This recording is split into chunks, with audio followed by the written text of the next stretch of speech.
Namaste everyone. Very warm welcome to Satsang today. Sadguru Shri Muji Ji ki Jai.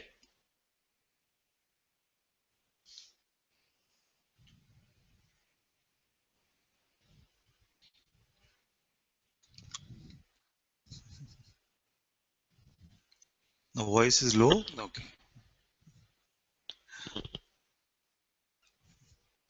I had a bit of a throat ache last night, so I'm still having a cough drop actually.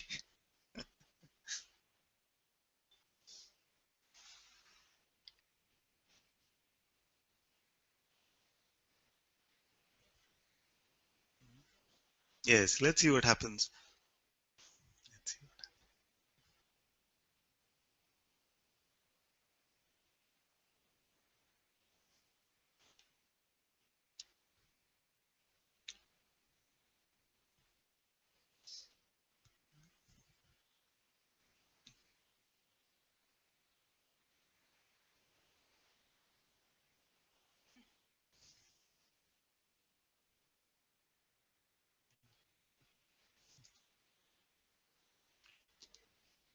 Okay, Purvi wants to come. She can come.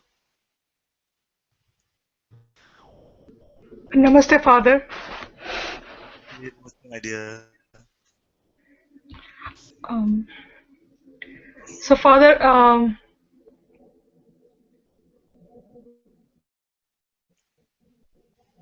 what I, but I'm trying to, like, I always see that I'm trying to witness the thoughts and feelings, and then I create a mental image of somebody witnessing and something going on the other side. Sometimes I feel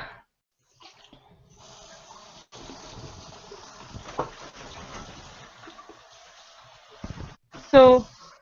So sometimes I feel like I can see those moving, like those, like I can observe thoughts, emotions, feeling, and everything. But sometimes I really get pulled to the voice, which kind of like constantly going on inside my head. It feels like as if I am the one thinking and I am the one kind of witnessing it. Still, it feels like a mental image of somebody witnessing it and something is going on, Father. So could you please help me on this? Like maybe I'm not clear in some parts or something, which kind of like I'm still identified with uh, some thoughts about myself. Yes, yes, we can look at this. This is good. So, firstly, when you say that, I try to. Witness, like aware of my thoughts and feelings. Yes. Actually, this is more effortless than the mind can understand because most naturally you are aware of your thoughts. If you were not aware of them, they would not mean anything at all. They would not even appear. You see? So you cannot be unaware of your thoughts. So the witnessing is already present in a very primal way. Don't have to make Mhm. any effort. So what you really mean is that you're trying to get some control over your attention. Yes. You see? We don't have to work so hard at it. For some of you, it's very natural to withdraw your attention from thoughts, and Mhm. for those, it's okay. But here, for example, even here, I could not actually pull my attention away from thoughts and try to keep attention one pointed or something like this. And it's very rare to have that kind of mastery over attention. You see, that's why most are very frustrated actually with spiritual practice because most spiritual practice is trying to control your attention. Put Yes. your attention only on this, and sometimes it works and sometimes it doesn't work. And this up and down Mhm. of spiritual practice then happens. So just effortlessly allowing all thoughts to come and go, then you're very naturally the witness already. So isn't it further like initially it needs a little bit of practice, or it's something like because Because for me, like when even if I'm trying to be effortless, it looks like I'm putting effort on that. Yes, yes. It's like this. So right now, if I say just allow everything to happen, it can seem Hmm. like a little bit of effort is needed to just come to this allowing state, you see, which is fine. This much is fine. Hmm. So if you allow everything to come and go now, including the movement of your attention can be allowed. Let attention also move everywhere. Then in Yes. real time, you tell me what happens. How do you get stuck? So for that, like I was doing it like Now, today. what I just now let's do it together. And Sure. in real time, you tell me how and where you're getting stuck. Just allow all thoughts to come and go. Don't serve them tea. And then allow your attention also to move about.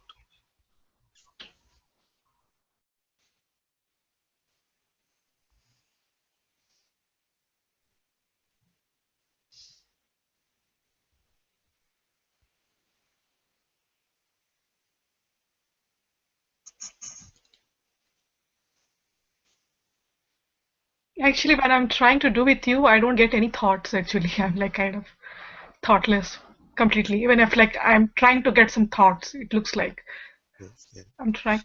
This is also very natural. When we allow, in fact, welcome our thoughts, invite our thoughts in, then it seems like thought activity reduces. When we say, okay, mind, Mr. Mind, please bring it on, what do you have? Then you find that it runs out of all that strong energy, mental energy. Yes. So it's kind of like um um it's it's like when I'm like more alert, like when I'm trying something, it's kind of like so now if I just I'm tired, then I don't see any thoughts. It's kind of like when I'm trying to, let's see, I'm kind of like aware, then it will come. But now it's not happening that way, Father. Now. Yes. The good news is that it's always about the right now. It is not about what happened in the past or what is going to happen in the future. Freedom is always now. See? You will Hmm. not be free in the past nor in the future, but in the now you are always free. That's why I've been saying recently that the now is my best friend. You see, but what happens is that what you recognize about Hmm. yourself right now, Hmm. you also see that this cannot change. So it's not some sort of trick where we get you into satsang and satsang we do some magic and every thought activity everything reduces, so it feels like you are free, and then the minute Hmm. you leave satsang then everything is gone. It can feel like that because the energetic support is going, but Hmm. actually what you recognize about yourself now, you also recognize that this is true irrespective of what layers of thoughts come and what layers of emotions come. At the core, at the center, this is always true, what you're finding Hmm. out about yourself. You see? Yes. So let's use the now to come to the recognition of who you are. And then you will find that belief is not going to the thoughts as much as it was earlier. You see? Belief means that there is a possibility that what the thoughts could be saying is true. Yes. If there was no possibility at all, then you would not believe them. Like if I was to say you are levitating 5 feet above the ground right now, you would not believe it because you know there is no possibility of that. You see? So same way, as you see that you are a formless, you are the formless one, then all this thought which is talking to you as if you are a person will start to seem Hmm. more and more alien to you. And at best, you will laugh at them. So Father, like what like I see like earlier like I used to identify with each and every whatever it's going in my head, like sad, happiness, whatever. But now it's kind of like if I see some images or if I see some voices of some other stuff, I easily can recognize, like I can easily discard them. But when there is a voice of like my voice, like pretending to be, is like very subtle. It's kind of like always with me. It's just like as if like my guide.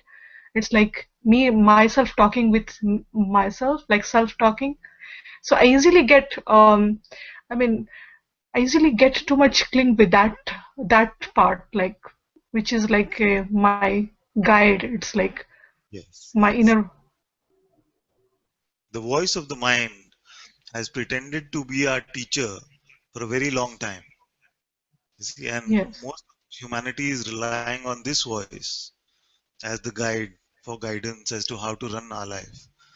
But this is not the true voice. This is not the intuitive voice. You see, the voice of the mind is always selfish. It for me. How do I get freedom? You see, how do I become a better person? How do I do the practice? You see, in a yes, spiritual sense, who is the I being referred to as you? Where is the I that needs freedom? Where is the I that needs to not identify also? yes.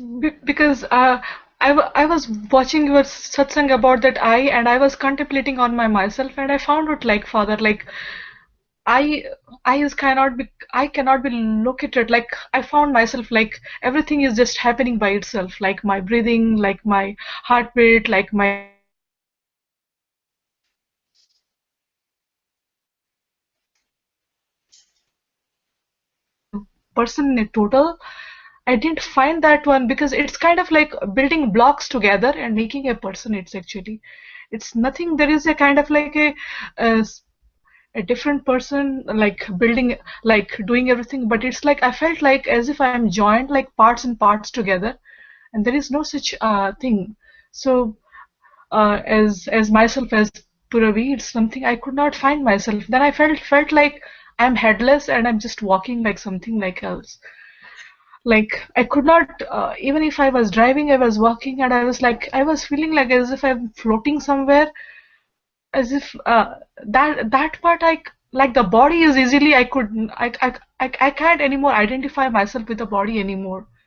But something this inside the head, it's like the I voice that's like pretending my voice, like, oh, you should not, oh, you, how come you let go this thing, you should not do. I easily get so much hypnotized. Like if I say, like if I discard this one, then where is myself? There is, I mean, I'm lost completely. Where is it? I'm not my body.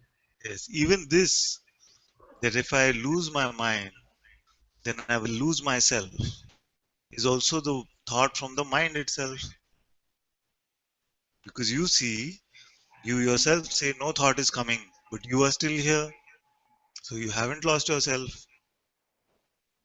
Just by losing of thoughts is not the losing of the self. It is the mind which tries to create this fear in you. You see? So what has happened is that we are used to relying on this one teacher inside our head seemingly. You see? And then when we come to satsang, for many of us it seems like no, the voice in my head is not the true teacher. It is the voice which I'm hearing now, the intuitive presence, the voice of my own heart. This must be my true teacher. And for a while it seemed like there is a tussle between the two teachers. Uh, and anyone can win this like this. You see, so it can be that someone has been in satsang for a long time and you've been hearing this voice and it seems like this is the truth and pointing to freedom. And then suddenly the mind can come up with a new trick, you see, and it then takes you away. So this is a beautiful Mahabharata actually. This is what the story is based on, maybe. You see, Yes, yes, sir. you're starting Yeah. to hear the voice of the truth in satsang, and yet the Mhm, mind comes with very ancient fears, doubts, mhm. the idea that I know something now, or I still don't know it, I'm almost there. These ideas, you see, are the voice of this false teacher, which is the voice of the ego. Yes, So yes, Father. Yes, Father. that's why Big. devotees sometimes Yeah. have a easier Sorry. time than the ones who are gyanis, because devotees, then they have only one voice speaking. They don't care about the other one. The master's voice is all that matters. You see? So they have a easier time sometimes. It is the ones who are inquiring more. They seem to have more of a struggle at times than the devotees. But actually, at the end, everything. Nobody is left, only a jnani or a devotee. You find that both are present. So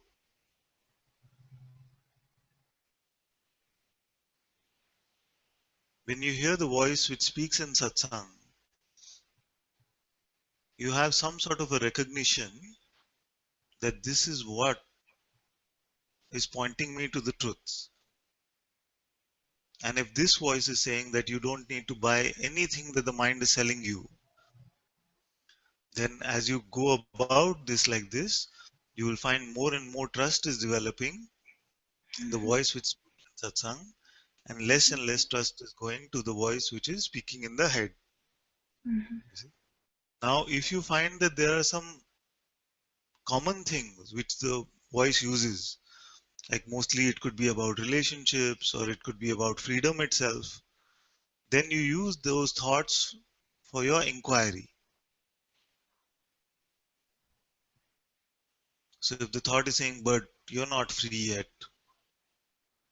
then say, who is not free yet? Ask yourself with sincerity. In this way, we use the trickster itself to deepen our own inquiry. And then the trickster gets even more running out of moves. You see, it doesn't know what to do now. So if there is some common beliefs which you find you quickly latch on to, they seem automatic. You see, when it says like this, then it seems like it is my voice, which is saying, what about my family, or what about my freedom, what about money? It could be any of these three, four things. Then you pull that into your inquiry and say, who? Who are you talking about? Who is not free yet? And we look with full sincerity. You see, the body is just an innocent instrument. It knows nothing about this search for freedom. It's not bound in any way. It has a set of sensations which are experienced, and those keep changing from time to time. So it is completely free already. Then you find emotions also coming and going,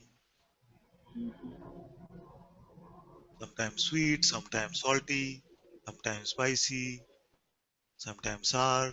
All different flavors of emotions also, they come and go with full freedom. Nothing is bound over there. Even your thoughts, any thought can come in the next instant and it goes. Nothing is bound over there. So where So is the one that is bound? Who needs freedom? so for that, like sometimes like I feel like I'm not capable of like some of those sticky thoughts. Like I can't incur like whom is coming it. So what I do is like I just follow your pointing. Don't believe it, and I don't try to touch it actually, because I know if I touch it and if I can't uh, conquer it, I'll feel like always that kind of like, oh my God, I didn't answer those. I'm still confused. I could not answer it. So even if it sometimes it feels so hard, I just don't try to touch it. Like I know, like if I open the can, it will be a can of bombs, and I can't be able to fight with it.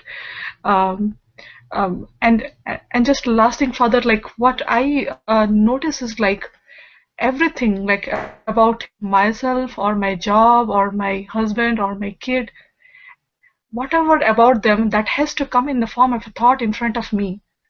I mean, like a, like it should always be come like a kind of like something arising in front of me. They can't just happen by themselves. Anything just like they're kind of like a reminder to me, oh, you have to do this, that. So as like Muji said, like always try to choose the place like in higher place, like where you are seeing everything.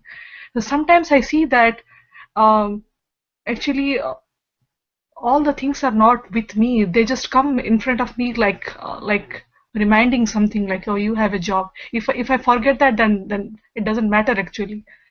It's kind of like everything has to show up before this higher place, like, oh, you have this. Yes. Yes. There are some very light on the first point actually. This is Mm, important for us to know that there are some now very lightweight thoughts, don't have much power. You see, so those we can just ignore like this. So if attention is not going to them, we can just ignore, drop it like this. But there are some heavyweight thoughts. You say like can of worms. If I touch one, then the mm, entire can will open mm. and will come out. Yes, yes. These we must not try to ignore actually. You see, Oh, because what is happening is every time we are ignoring them, we are actually adding to the fear of them, and these are being repressed. And what is happening is that it could fester inside till it becomes more and more and more. So we must allow even these to come and go. And sometimes they're very strong. You feel like they're very strong. And a good way is to come up in satsang and to expose them. That I have this thought which seems so strong. Every time it comes, I buy into it. So like this to expose in the sangha is also very useful. But actually, just when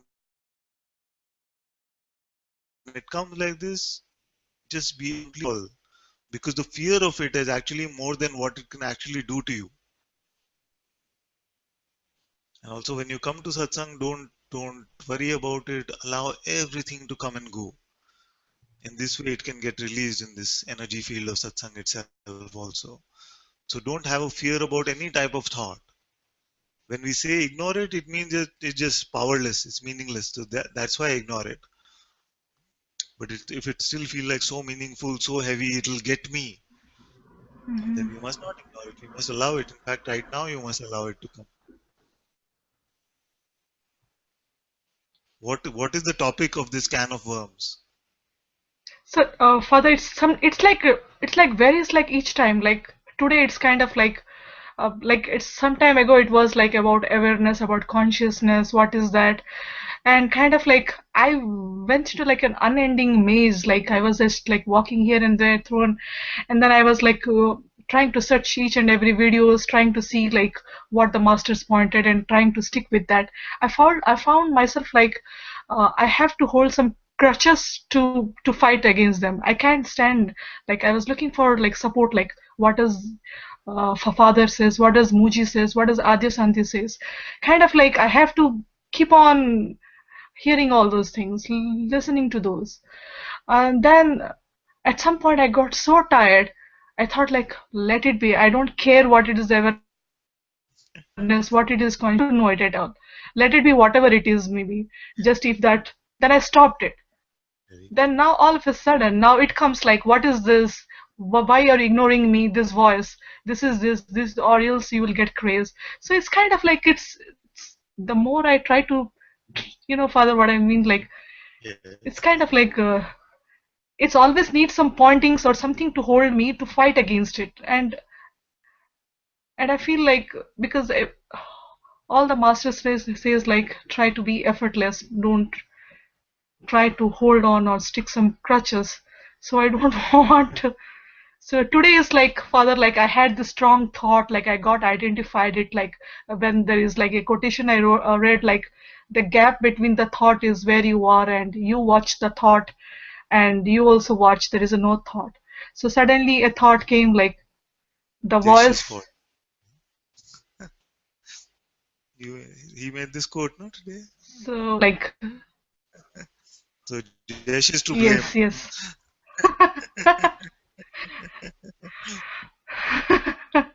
So Father, like that, then the voice say like, oh, when I'm chattering, it's a thought. When I'm silent, there is no thought.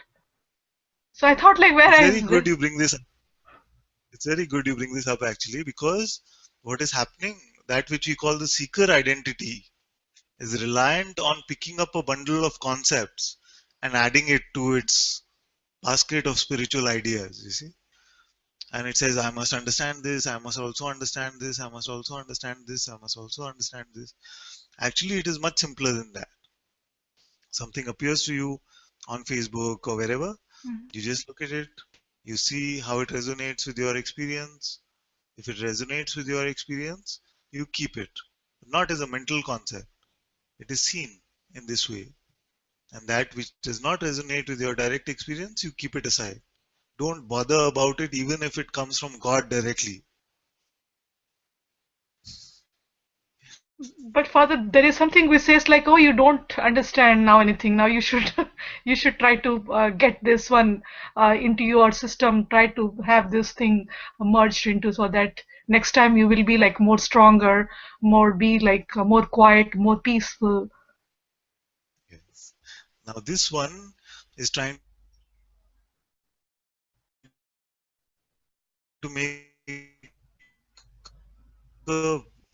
trying to increase something like it is still the seeker identity. Nothing needs to be known mentally also. You see? You can just start fresh, looking from the right now. You see what you are, and from this you can just share from the right now, saying this is what I am. This is appearing, that is appearing, thoughts are appearing, emotions are appearing. They are coming and they are going. I remain untouched.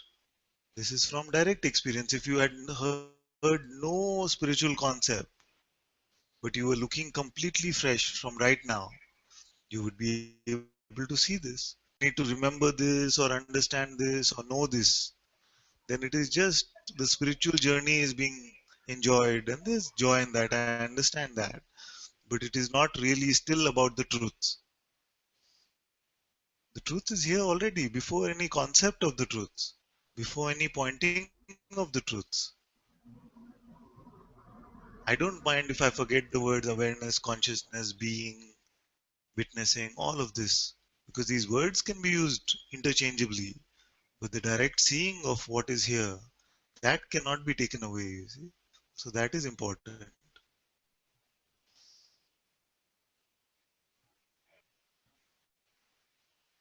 I think I took more time. There might be people waiting for it line, so No, it's okay. I enjoy speaking with you very much, and I feel that we hardly get a chance anyway like this. So it's very good.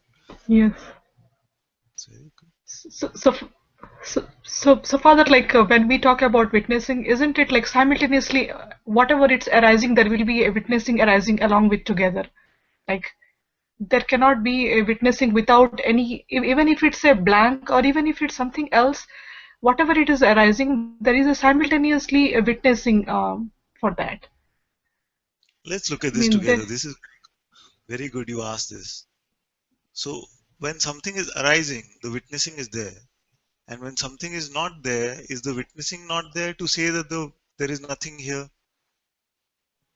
but Father, when there is something not there, when there is a blank, isn't that also a something, a phenomenon? Exactly, that's what I'm saying. So even that blankness, there is a witnessing of that. Yes. Say that what is the state in which there is nothing? There is no concept even of blank or of something arising. That state is the deep sleep state. But if I ask you, so what happens in the sleep state? You will say, but sleep state, nothing happens. There is no thing. And this is So, also your direct experience. So, this primal witnessing that we speak about, this awareness that we speak about, also is aware that there is no phenomena in my sleep state. Because if there was no awareness also, then we would not know about something called the sleep state at all. It would just be waking and dream. But we know there is something called sleep that I experience. You see, so if you were to fall asleep now and you wake up in the evening, you see, then suddenly it's not like, oh, there was this time right now and suddenly it's this time. You see, the sun was whatever, what time is it in the US? It's dark right now and suddenly there's so much light. You see, it's not like that. You know that you fell asleep and you know that you woke up. So even the nothingness of sleep, you are aware of that. of and this I that is aware of it cannot be phenomenal because all phenomena is gone. You see? So this Yes. awareness is not coming and going. It is the eternal witness to all that is coming and going. Can there be a time where this witnessing is not present? If you are talking about the phenomenal perceiving, which is the witnessing of these phenomena sense through senses or through internal perception, then that is also a part of the phenomenal play. That is not what we are talking about. That which is aware of all of this happening remains untouched. It will remain untouched through the creation and destruction of this entire universe. You see, from the beginning of time till the end of time, this remains untouched. This is the unborn, undying. It is not coming and going.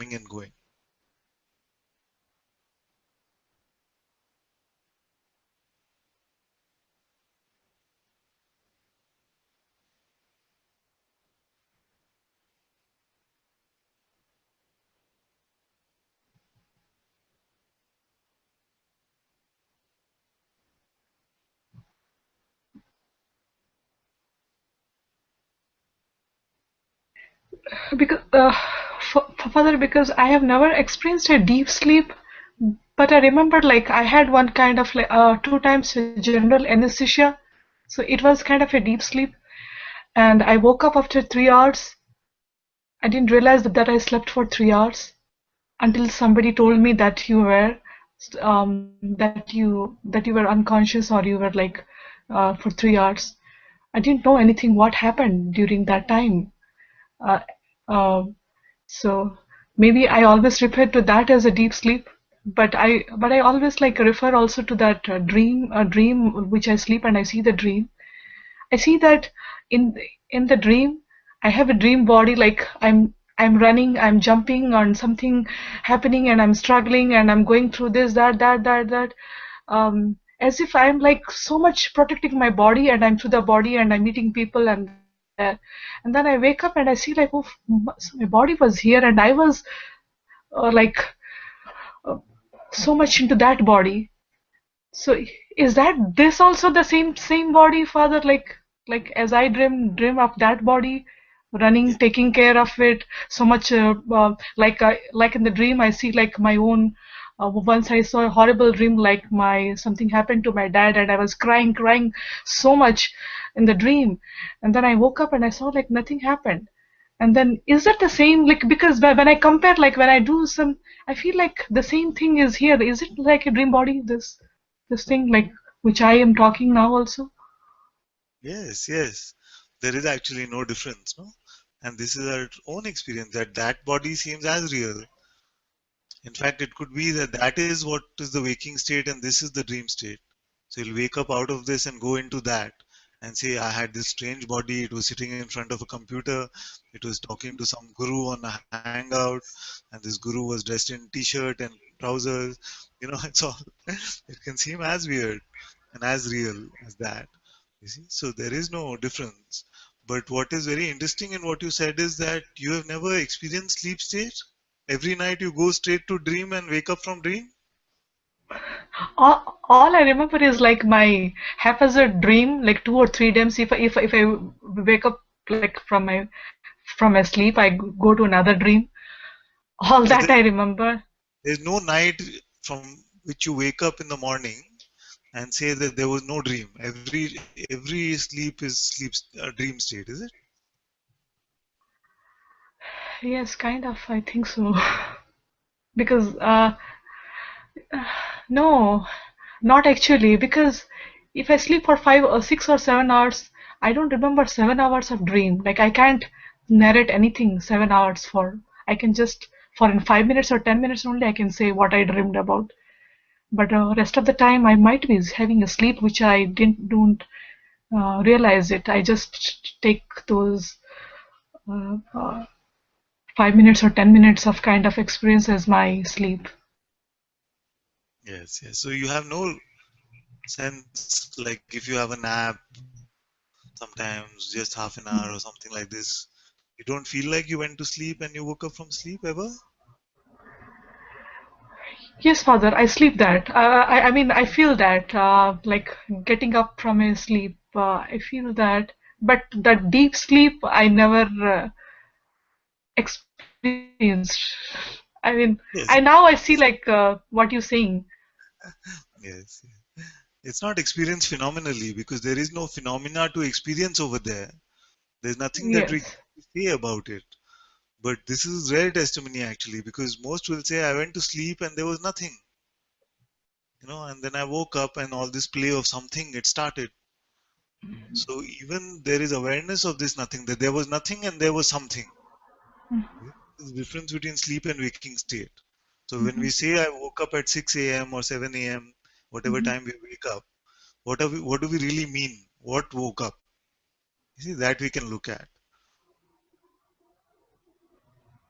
Um, so Father, like when I sleep and I see like I don't try to control anything in the in the dream. Yeah. Like when I wake up, I see like I try to control or I try to do something, apply something, do something. But in the dream, if something is happening, I just go flow with that.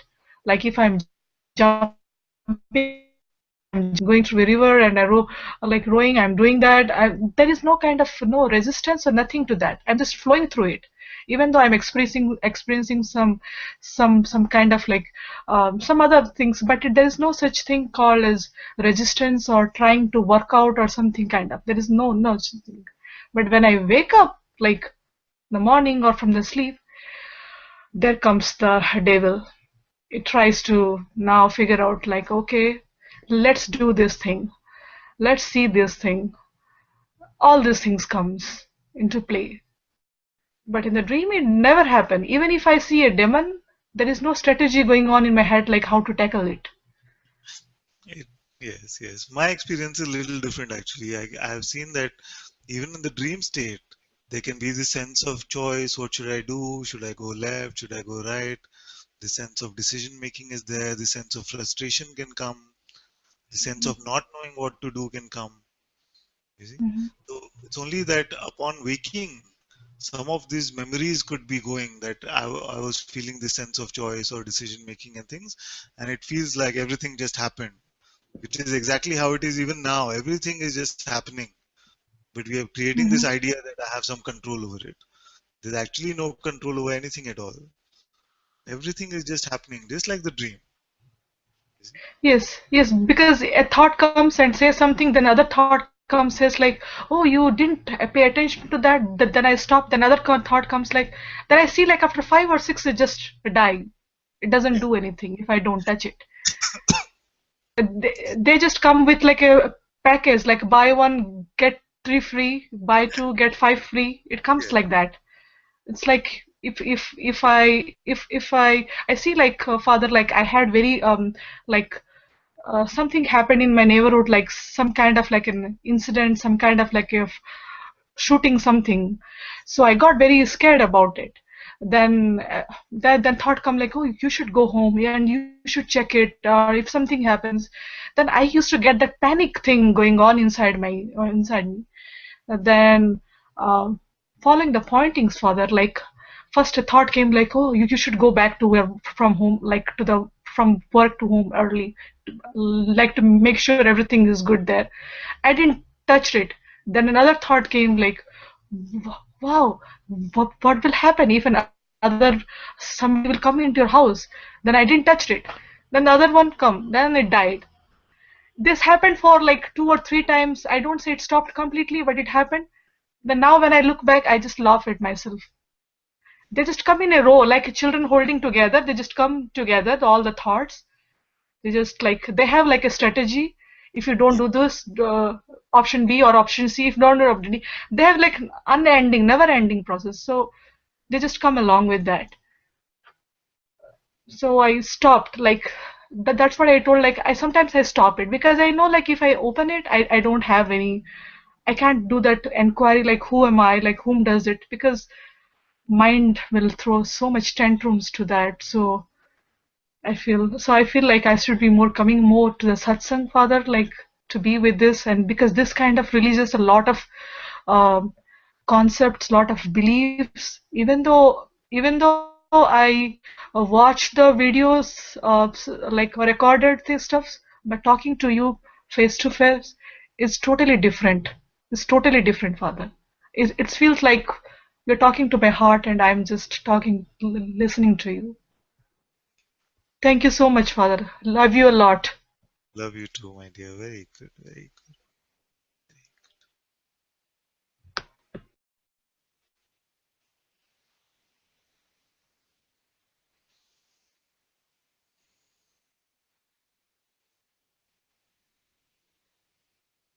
We don't need any concept actually. If we do want some concept, then just hang on to some of these very basic concepts. Like, don't believe your next thought. Can I stop being now? Am I aware now? Who am I? Just if you want to have a basket of concepts, just keep these because very little confusion is possible in these. Don't pick up too many other spiritual concepts also. They're not in service to us. They isn't in service to the seeker identity. But just these concepts, just to be used as thorns to remove whatever thorns might still remain. And then everything is thrown away.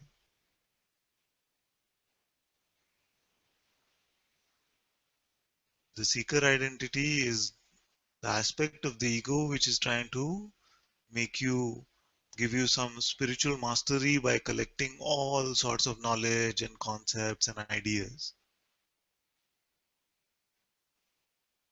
And there was a phase here in this life also where I could quote you all the masters and all the scriptures and all of the, not all, but many of these spiritual ideas. But when life started whacking, none of these was helping. And Grace actually gave this question and said, so what's the point of knowing all of this? You see, what's the point of being able to say and parrot all of this if when suffering comes, then you find yourself shaking like a leaf? You see? So then I realized that it is of no value just to know these mentally.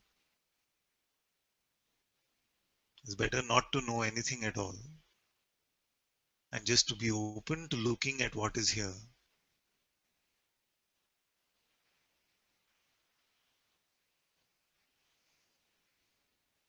You are the truth already right now. You don't need to rely on any other truths. You are the most authentic, most filled with integrity.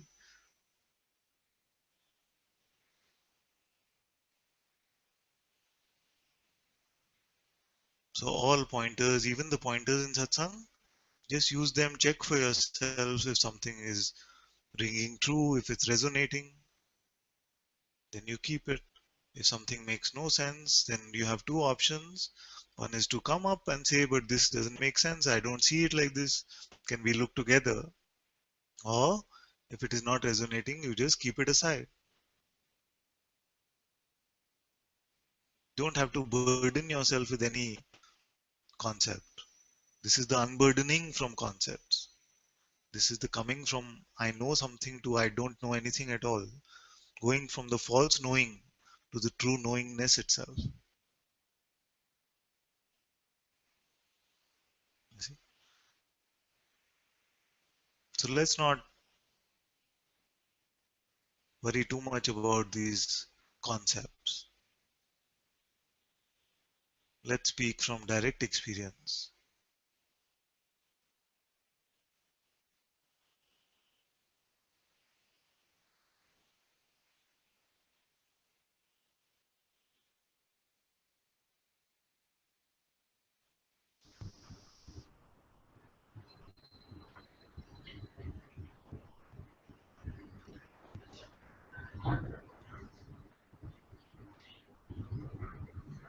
And here, actually, I have to say that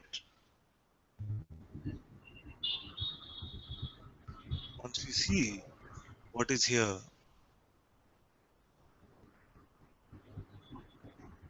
then it really doesn't matter even if you're referring to the most, the holiest spiritual scripture, which seems to be countering what is directly experienced. You have to go with what is directly seen.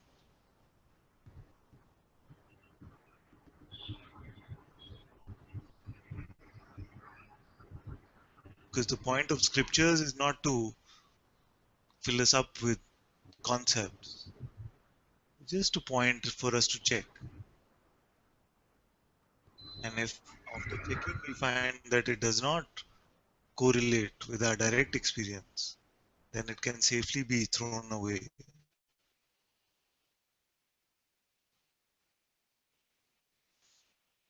Because if you're just quoting concepts, then that is not the integrity that Maharaj spoke about. You see? The meaning of integrity is to stay true to what is directly seen and speak from there,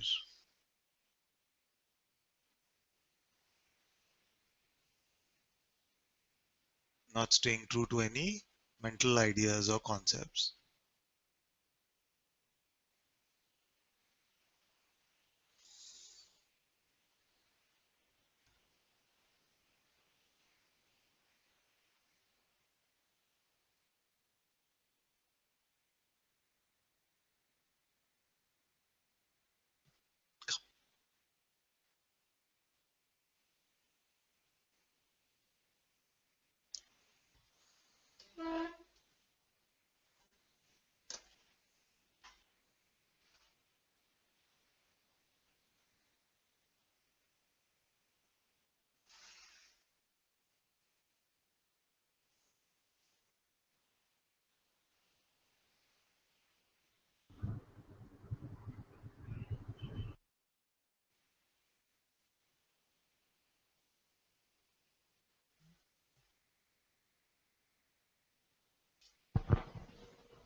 You want to turn the chair a bit?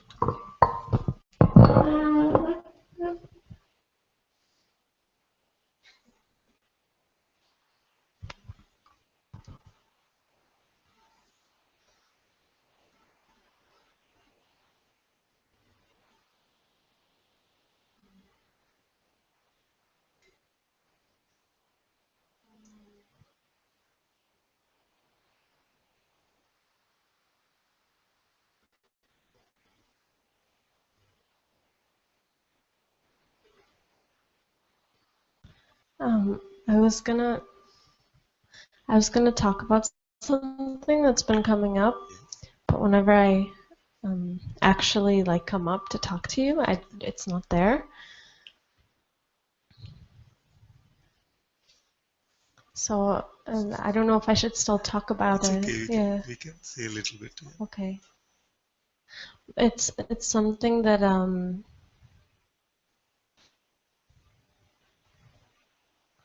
I don't really even know what to say.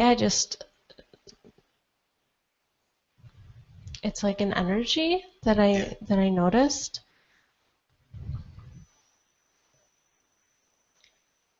And it's like the suffering energy, Yeah. you know? And I can't say if it's always been there or if I'm just more acutely and I'm more acutely aware of it now, or if I it's just something that's actually coming up and more, I don't know. But I just noticed maybe a week ago, like some old tendencies were coming back, like this tendency of distraction and wanting, like everyone I feel has their own makeup of like the things that we do to distract ourselves. Yeah. And this wasn't coming up before at all, like in Rishikesh or anything. When it started coming up, I was like, this is like, what's going on? And I noticed, and I really looked at it, and I saw that whenever this tendency to distract is to distract from this Yes. like suffering energy or something. And but when so I just like sat with it, and when I really looked at it, So just go a little slower so some distraction can come And the mind gets attracted to that distraction, and because of that distraction, some suffering energy is there. Is that what you're saying? Or? What I feel is this energy comes, and I mean, yeah, it's like this energy of just like, it's just like some energy is there, and then And it feels like you're suffering. That's a it's, suffering yeah, energy. but I see now, I see that there's no suffer. Okay. So before I would say like, what would happen would be something like, I'd feel this energy, and either I would tell myself the story like I'm suffering, and some thoughts would come. Like I really feel like this energy comes first, Yes. and then the thoughts come that tell you a reason. And I would say I'm suffering, or I would, to avoid going into that, I would try to distract myself with some kind of like TV or Yes. eating or whatever, anything. And but so I noticed the tendency to like want to do the distraction, and that's when I actually first started seeing that the energy is just what kind of comes first. Yes. And like I've read Eckhart Tolle before, Yes. and like I don't want to make a concept out of it, but it really felt like this is the pain body. Pain body.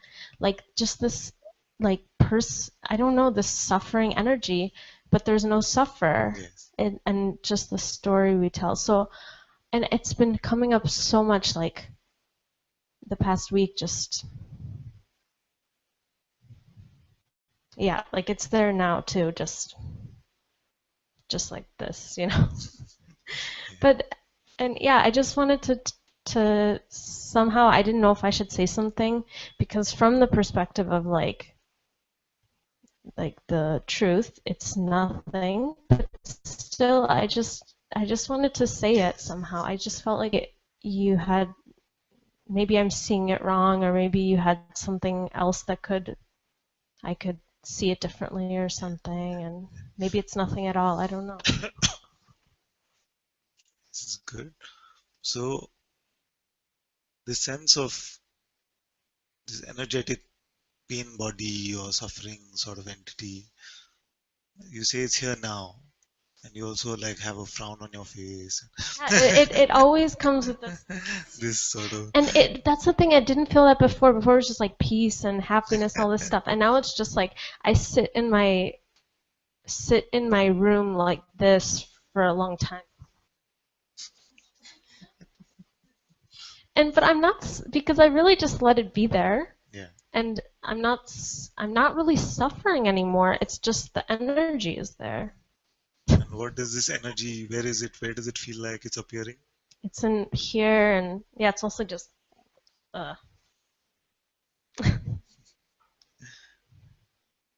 Don't run from it. Don't resist it. Just like you're saying, allowing it to be there. Mm-hmm. And let's look at it together.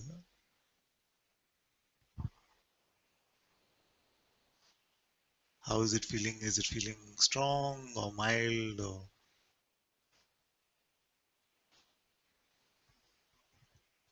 More mild, but I would say medium. and is it just purely energy based like this? Or does it also, when it comes along with some thoughts and messages? I ask sometimes like what the message is, and sometimes it's always like the most egoic things. Yes. And so it's been really beautiful to look at those like stories and all that stuff. But sometimes it's just the energy.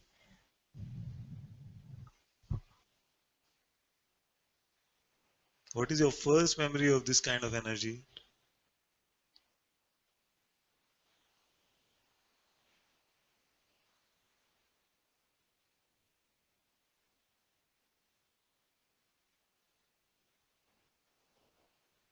I don't know why. I have this I was like on a bus Yes. and going to camp. Yes. Yes. Yes. So random. And I was like, before this, I'd never had this sense of like I was a pretty obnoxious child. Like I was really loud and would boss everyone around and everything. And Fine, that's but so I, difficult to believe.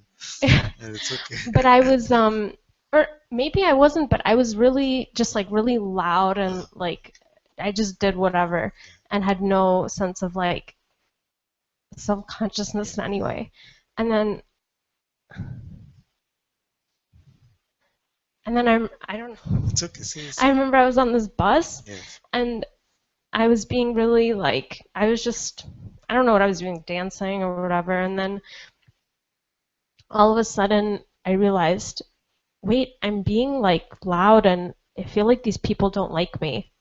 And for the first time, and then I had this feeling of like self-consciousness, like the egoic self-consciousness, like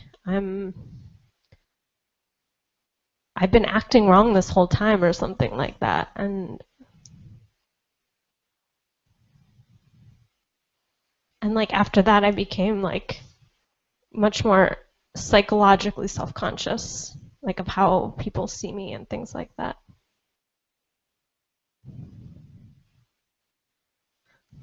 So in that moment, you convinced yourself of your existence as a person in some Yes, way, isn't it? because maybe I wasn't being obnoxious before, but that Yeah, was what the thought was saying. thought You're was saying. you're obnoxious. You're loud. You're. And there was no external trigger. It was just like your own thought. I think I saw some people who were just kind of had this like maybe an expression of like yeah Disapproval. yeah disapproval or something like that. Yeah. That's when you felt this sort of energetic thing for the first time? I can't say if that's when I first felt it, but that's the story that came up when you asked me. Yes.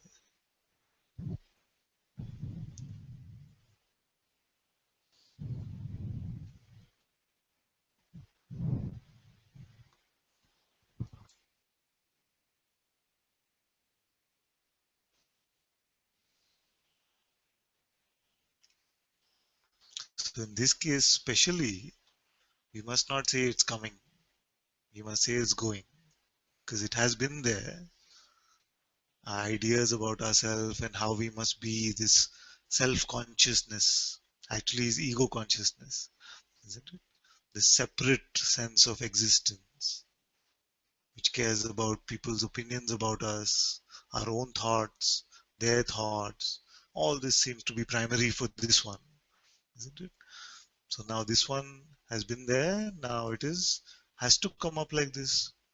You see? Because you're in satsang and you've been here now. So it will come up to be released.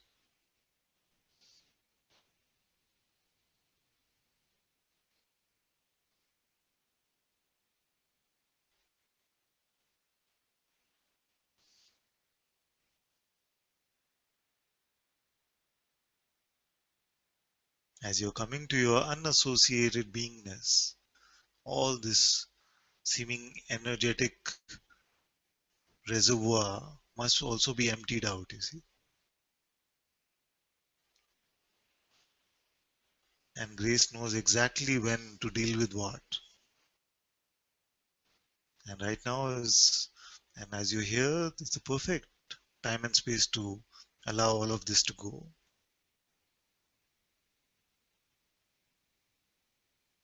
Because not even a blade of grass you will carry as you're coming to the truth of what you are.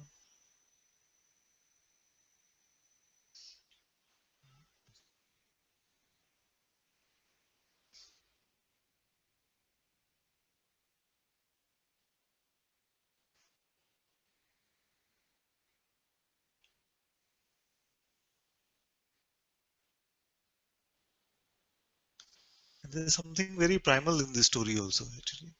Because in this play, as an associated being, we just want to dance.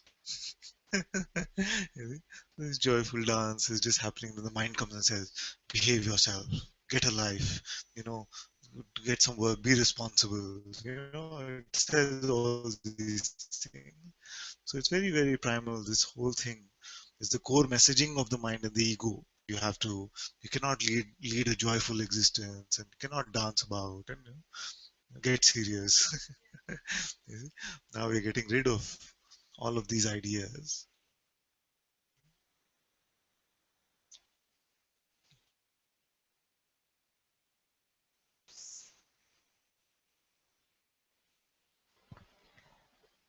Somehow, like in just letting it be, it becomes there's like a joy in that too. Yes. I mean,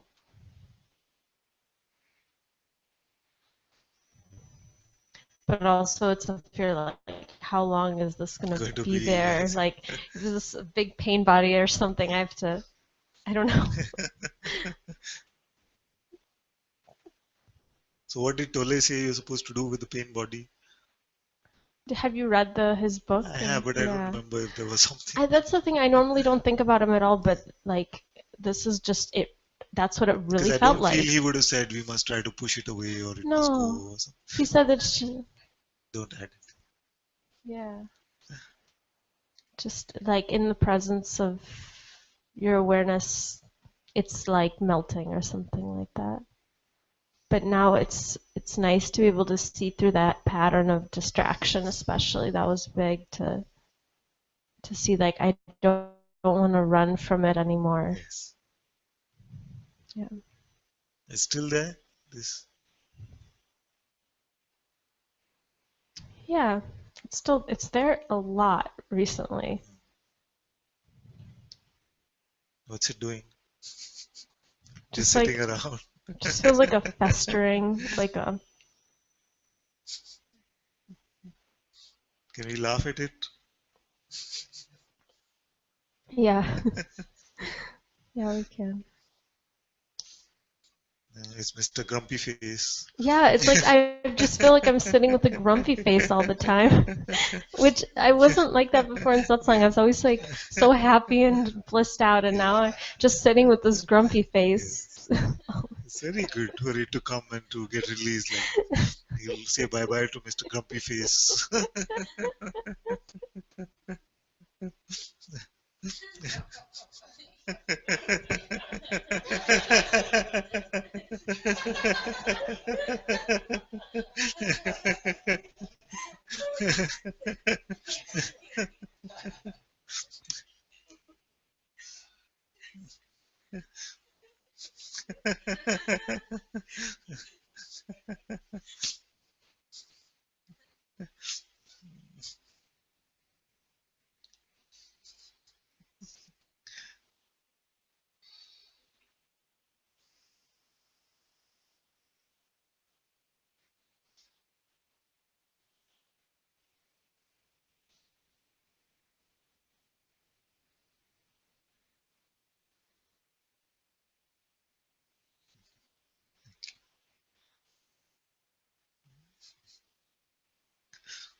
There's no rush.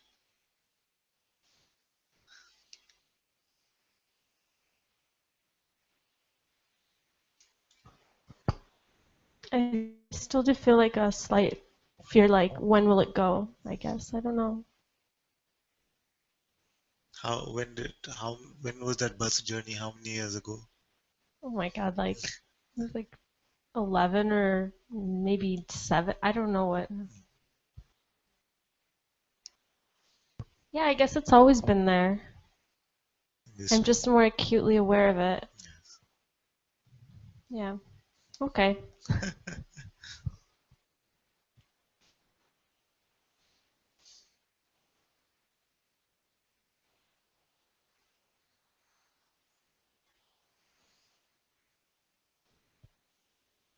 It doesn't get in the way of anything. It's not intense. Yeah. It's just this Even if it underlying. was, even if it is very intense, even that doesn't really get in the way of anything. because you are there prior to that. Yeah, because from even yesterday we were talking about like um, as awareness, like it's nothing, Yes.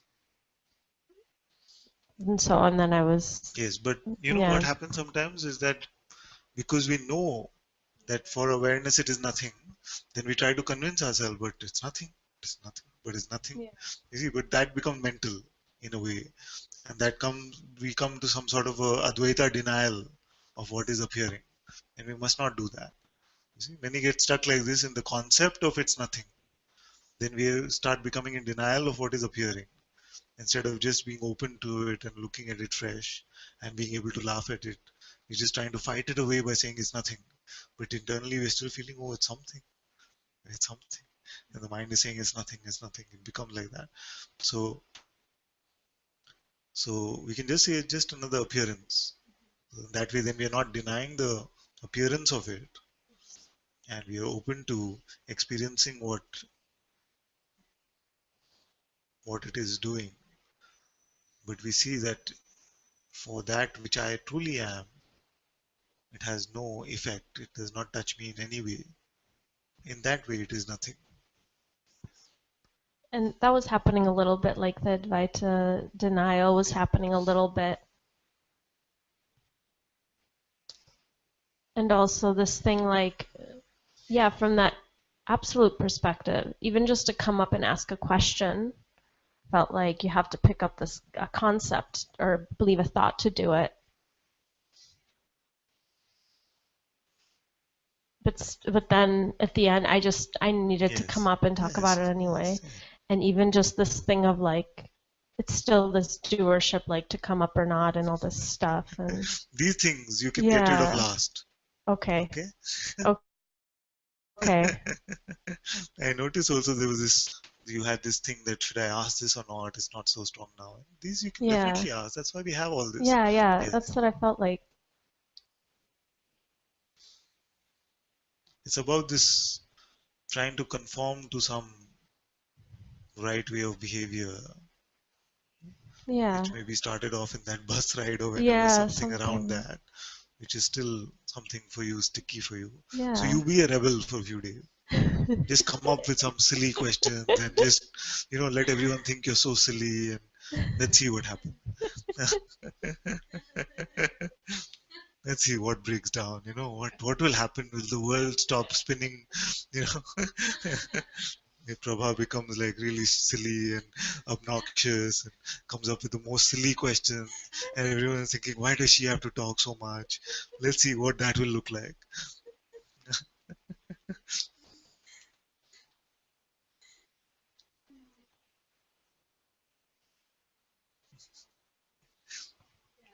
And sometimes when I do ask the story behind it, it's like the most, like I said, the most egoic stuff comes up, like rate like 5 star, Nice. not like even like the spiritual. It's just like plain ego.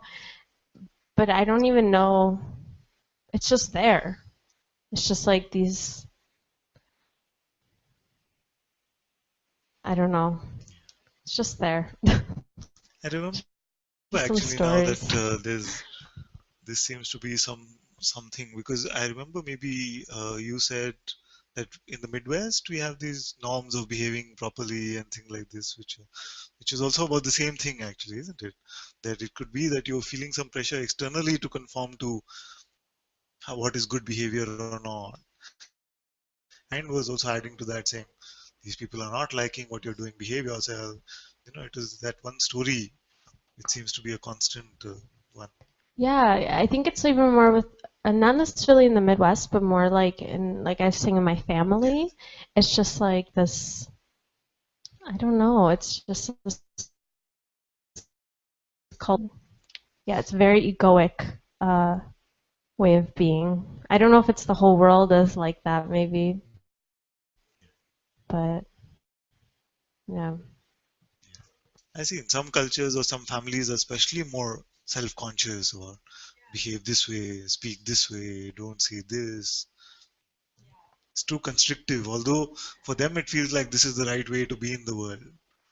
but it's very constricting. It's very egoic, like you said. That's why I really like being even just like whenever I go home, I feel like I'm tiptoeing around my house. Even just Oh. now, the past few months, like it's just like it really I can't even explain. It's like I'm wearing I don't know.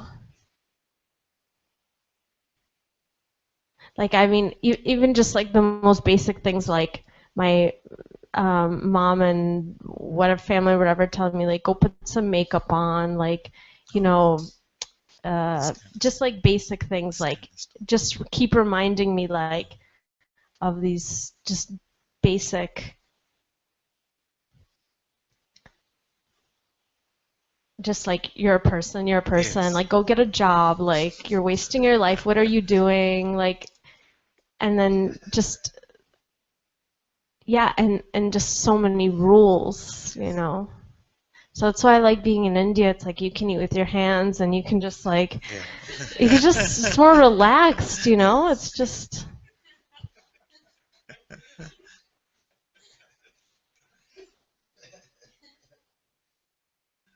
And there's so many of us. No? Nobody really cares.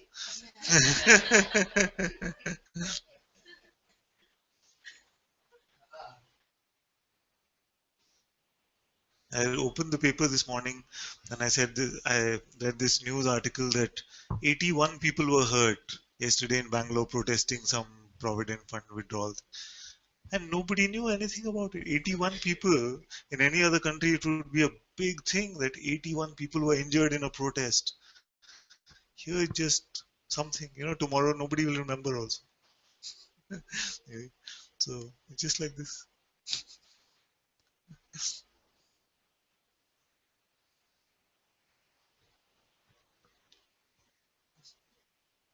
So you don't have to be any way in satsang also. You feel like jumping about, you feel like laughing, crying, everything is allowed. I want to see the obnoxious Prabha actually. Let's see what she looks like.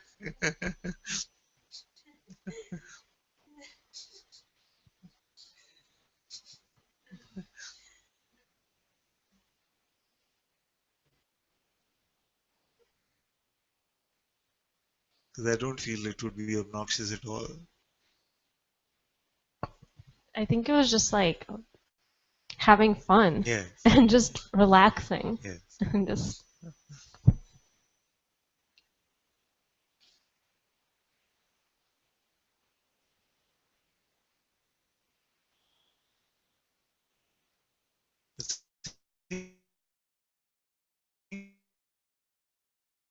The thing also reason.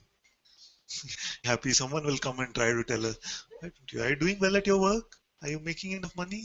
Is your wife happy with you? Are your kids doing all right? Something they will try to remind us that will get us back into this idea of, oh, I must do something, I must get serious. Okay? Just like that. It tries to, because misery loves company. You see. They say, no? Misery loves company. So everyone is being so miserable as people. So when one is getting away, they're like, come back, you, how dare you? How dare you? You come back and do your work 10 hours a day and do all of this. it's really with when I was asking like the story behind like is there a message in this feeling? It, one thing that kept the mind, it's like a mafia. Yes. Like this thing like Guruji says about how the mind is the Mafia, biggest yes. mafia, but even just the way that our society is structured, it's like this, yeah, And the somehow. trouble about this mafia is that it starts with the people who seem to love you the most, isn't it? So even now, if I go to my parents' house, they'll be like, how's your work going? They'll ask some cursory questions about satsang and all that, but I know they're really getting to the core of it, which is, are you still working properly? And my dad will be like, why don't you just find somebody who can buy you out and you cash out now because he feels like he knows where this is going. So this company that's been built up, he feels will be worthless anyway soon. So why don't you just cash out now? So like this, so although it's a mafia of the mind, but because it comes in the garb of those who love you the most, That's why it seems to have this power over you. It seems to, yeah. Yeah, like and it's I think I was talking to Zia a few days ago about this, like the the the parents or the people who love you the most say, you know, it's coming out of love. It's Yeah. coming out of love, but it's coming out of the exact opposite, Yes. you know. And I really had this feeling. I was back home like a few months ago. It didn't matter what I said. Like I Yes. would say, I'm doing well, I'm happy, but it would still be like this. It's just pure fear and Yes. worry Fear. again and again and again and again. And it doesn't matter what you say. Yes.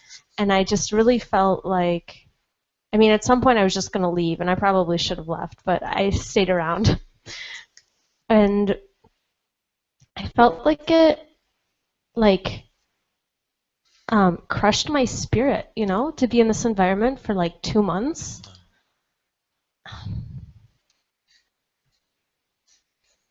It's just like constant environment of anxiety and worry and fear, and then it's guised as like some kind of love or something. But really they do mean it They do mean it. from like a good place, but Yes. they just don't see it. And but still, like in my mind, I think I was also trying to make some invited excuses, like as awareness, like, you know, you can be anywhere, all this stuff. But in reality, I don't feel it's a good environment, you know, to be in that. And so I don't know. I just felt like saying that. Yes. Yes. And you have to go with your intuitive sense about that. But there will come a point where just your presence will bless those around you. And they also need that role model, although they won't admit it. You see, even our parents need to know how not to suffer.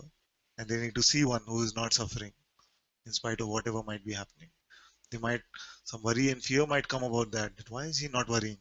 You see, he has a wife and kids and he has to take care of things. Why is he not worried when suffering?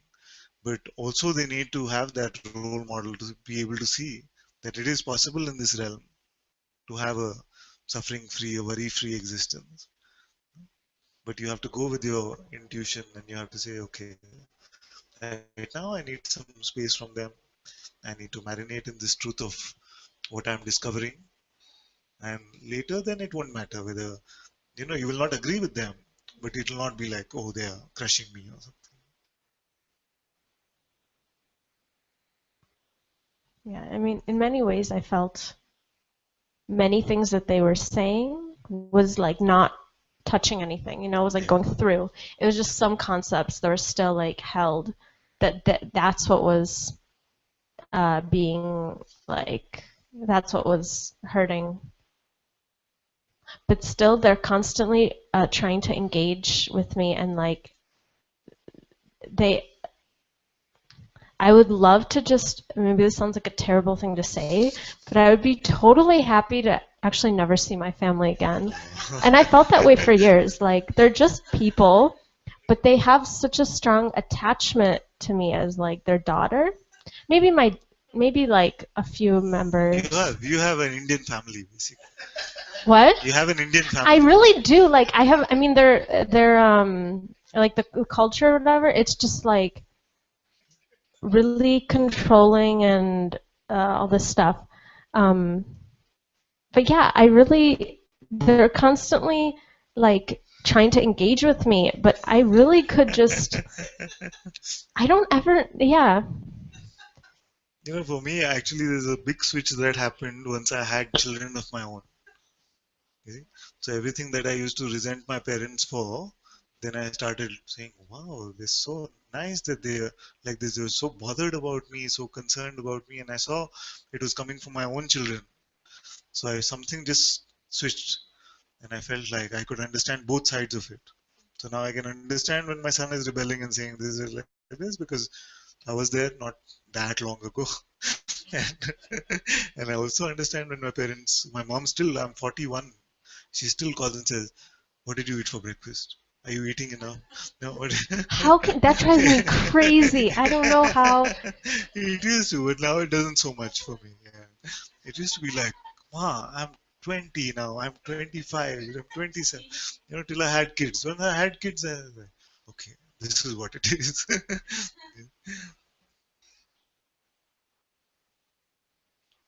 Sometimes I just fool with them now, actually. So I go there and she says, so what did you eat? Have you been eating fruits? Have you been taking care of yourself? I said, no, I'm not eating anything since I came here last time. I've just been not fed. We have no money and there's no food in the house. So you can make then jokes and then it becomes lighter. It just becomes a little bit lighter. I think. Yeah, and then sometimes I feel guilty, like, but I really feel like that. I don't feel any attachment Yeah, to my it's family. okay. And, and then many times, the only thing that really keeps me communicating with them is actually guilt. Like, You send them a recording, no? I think that'll be the. I don't think they'll ever find this video. Yeah. Don't be so sure. Satsang has a way.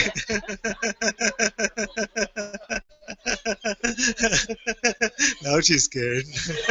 Actually, I'm not because, okay, I'll say like for the record, like, like my dad, I feel a really close relationship to my dad. Okay, that could actually be work against me for Yes, the I rest of the know. family. Only that. But like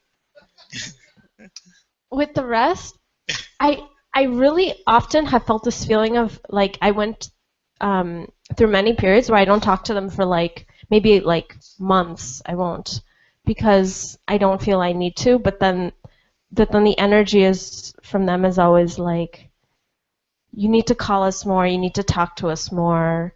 And Are I'm you the always only child? no. But kind of, kind of the only child, but not really. But it's hard to explain. In many ways, I am the only child, yeah. And yeah, there's just oh, this is what I was telling you. I was trying Yeah. to say was when I was younger and like growing up until I was like 22 or 23 or something, I was like really living like the life I'm supposed to live. But it was like I had, I went to university and then I had the job and everything. But actually, I was like really unhappy, and I was also like had like self-destructive habits as well, like drinking and things like that. But that's when my family left me alone. Okay. And that's when they just let me do whatever. And then once I quit my job and everything and started to go more into spirituality, that's when they started Yeah. like trying to control me. Yeah. And that's what I was trying to say. And like that's when I'm finally like finding happiness and trying to go more into what's important. That's when they started putting all this attention and resistance on me. Whereas before it was just like, oh, just let her do whatever, she's fitting in. And so Yes. That is, yes. Even here in India, it's the same thing. There's a big fear that if the spiritual bug catches you, then you're gone, then your whole life is wasted, or something like that. They have this concept that he'll become a sadhu, he'll want to live in a cave, these kind of things. Because it happens here in India. So, because they have an idea of what happiness looks like, and many parents actually are trying to lead their lives again vicariously through their children. You know, don't make the mistakes I made. Do like this. Don't do like that.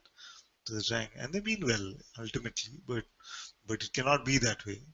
You see? That's why I say don't take guidance of this type from those who are not free from their own suffering yet. We cannot take. But you'll find that the sense of resentment will dissolve also. You'll start. What happens is that you're able to then watch from both sides.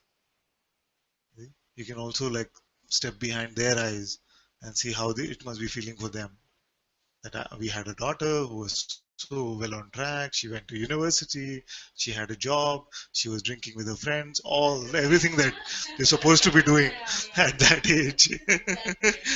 And now she's going to India and she's going to some ashrams and some Advaita stuff. I don't know how much they know. This is bound to be scary for them. I can understand this.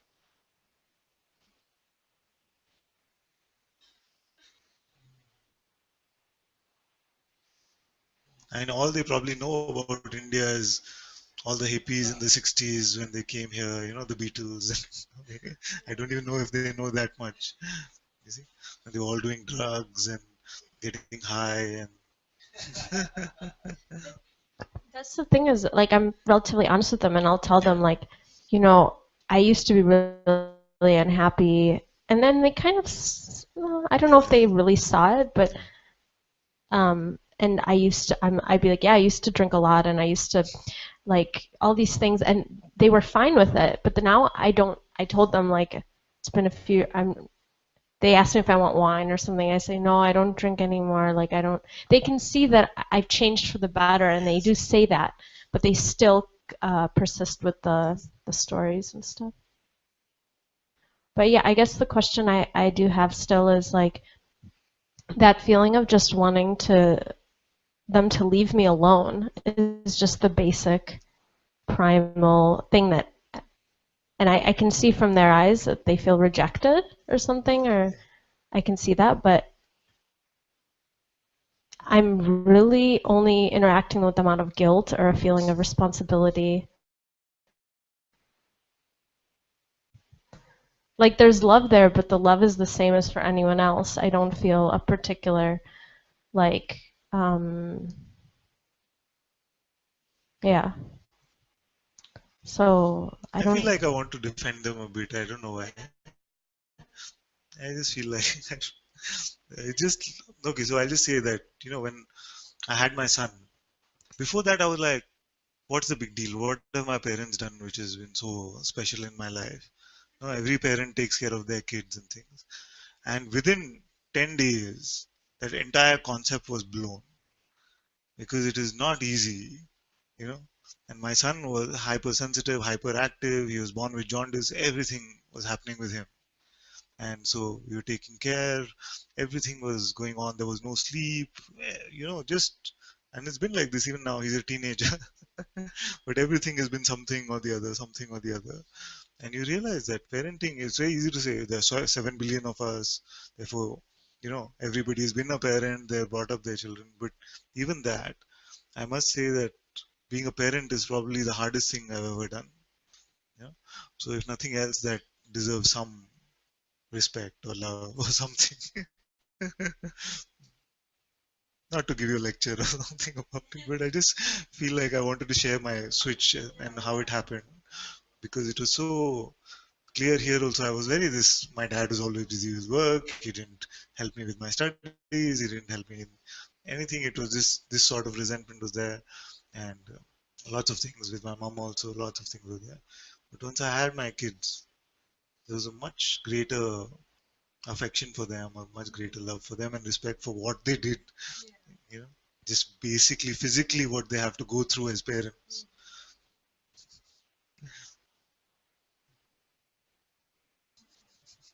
So I should just have kids. Yes, that's what I'm saying. Like any Indian parent, just get married and have kids, will you? They'd be very, very happy if I did that. It's like, yeah. Yeah, but that would be overkill for the. I want to experience some respect for my father, my parents. So let me have children.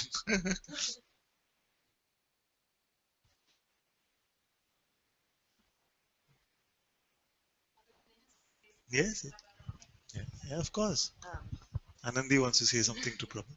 I used to have similar feelings towards my entire family, like many years ago. Like I could just like never talk to them again, and I was just different circumstances, but I had a lot of strong feelings and just like didn't really. It's shifted here, but I think somehow my parents are a lot like the same. They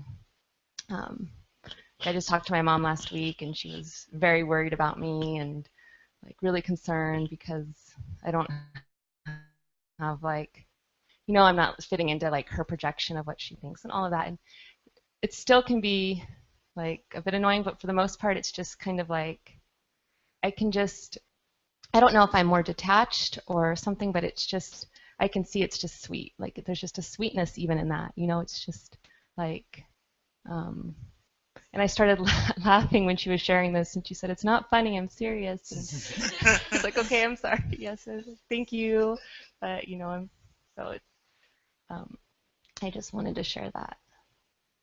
Somehow it just, it's still the same. A lot of it's still the same for them, but it's just somehow like it's almost just sweet, even like they're so concerned somehow. Thank you.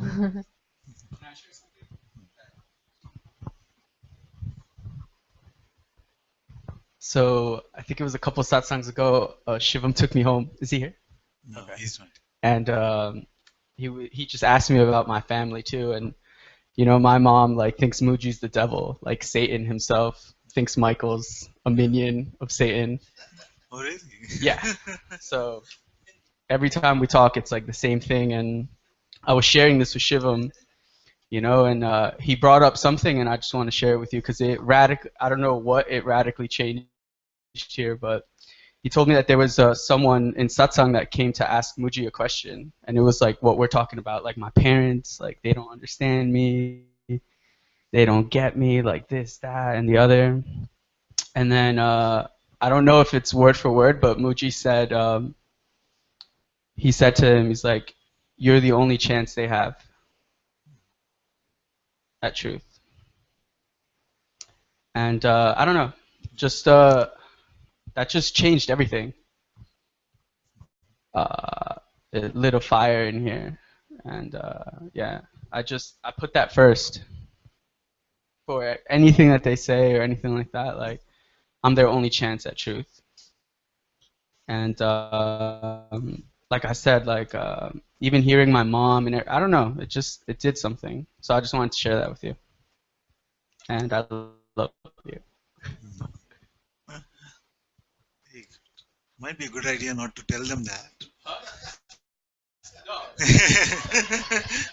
Mom, I'm your only chance at the truth. Actually, my dad, No. something I wanted to share that too.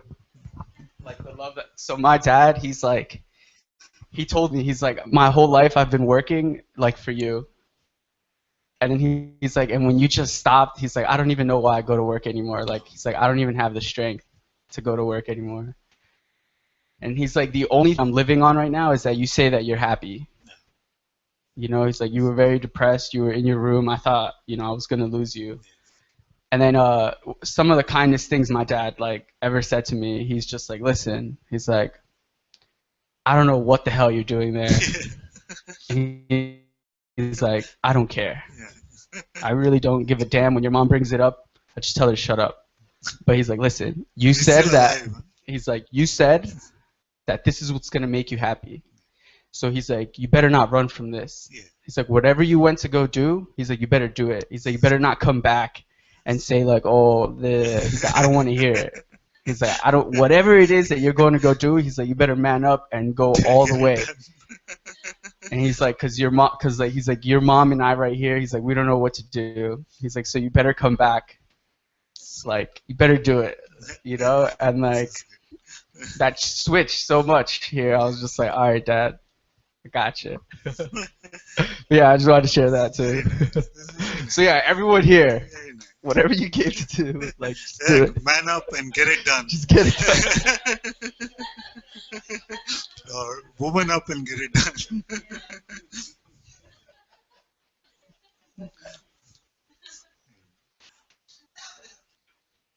It's so funny, that there's this American TV show called The Goldbergs. I don't know if some of you have seen it. The Goldbergs, about these kids growing up in the 70s or something, 70s, late 70s, early 80s maybe. And I watched that show and it's like, my life. They were listening to the same music and the same stuff, and the parents had the same, things to say. And so all of us have had very similar things growing up. It could be culturally that there are some differences and things. It's good to hear what your dad said. It's very nice. Because because love shines through even under the veneer of this, tough guy and things.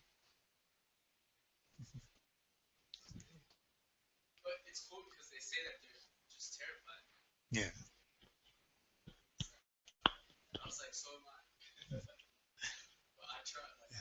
I would be if I was where are you from in the US? New Jersey. So I was in New Jersey and my kids grew up there, everything like this. And one day they said, I'm going for satsang to India. And, you know, I don't know whether I let them go actually. I have to be honest here. Just say, no, you stay here. What is this satsang? Watch it online.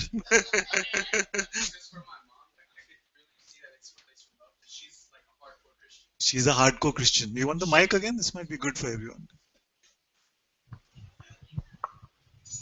So what does it mean, hardcore Christian? Like, I guess first I have her connotation of India is that there are many gods being worshipped here, right? And then her as a Christian, she's telling me, she's like, listen, there's just one God, okay? Yeah. And then she's like, how can I let you go and worship other gods? She's like, you're gonna burn in hell. And then, like, that's like her whole thing. She's like, I just don't want you to burn in hell and stuff like this. I don't want you worshiping multiple gods because like there's only one, And like I tried to tell her, I was like, if Muji went to freaking like Canada, that's where I would be. Yeah. Like it has nothing to do with like India, and I was like, I'm not there for that. Yeah. And just another beautiful thing, like, cause my mom always asks me, she's like, what are you trying to do? And I was just like, and this is one of the most beautiful things she's ever said to me. But she's like, what are you doing? And I was just like, Mom, like, I just want to know what Jesus knew. Like whatever he knew, like I just want to know. And then she's like, okay then. So she's like, next time I see you, then I want to see Jesus. Oh. So, and my sister said that as well too. So, yeah. They love me. I love you, Mom. I love you, Dad. Okay.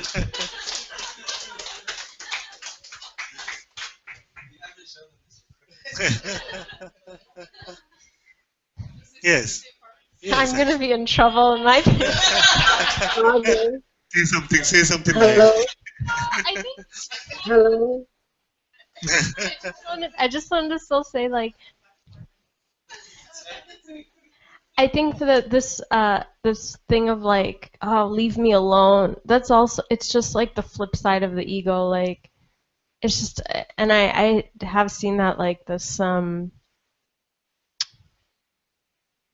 like running away, resisting, hiding, go away, like, and She's just speaking for the camera, actually.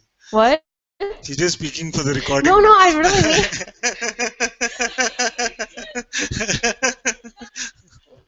No, actually, I was being egoistic when I said I don't want to be with them.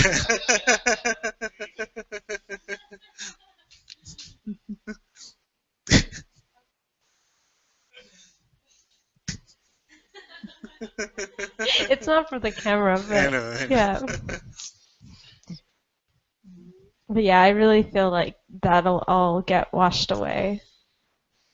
But it has just been coming up as well.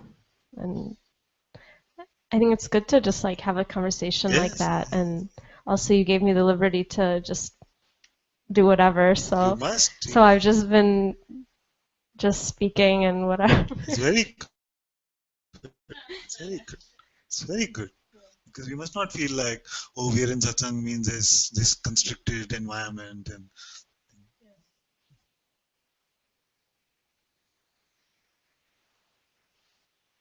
Thank you so much. Thank you.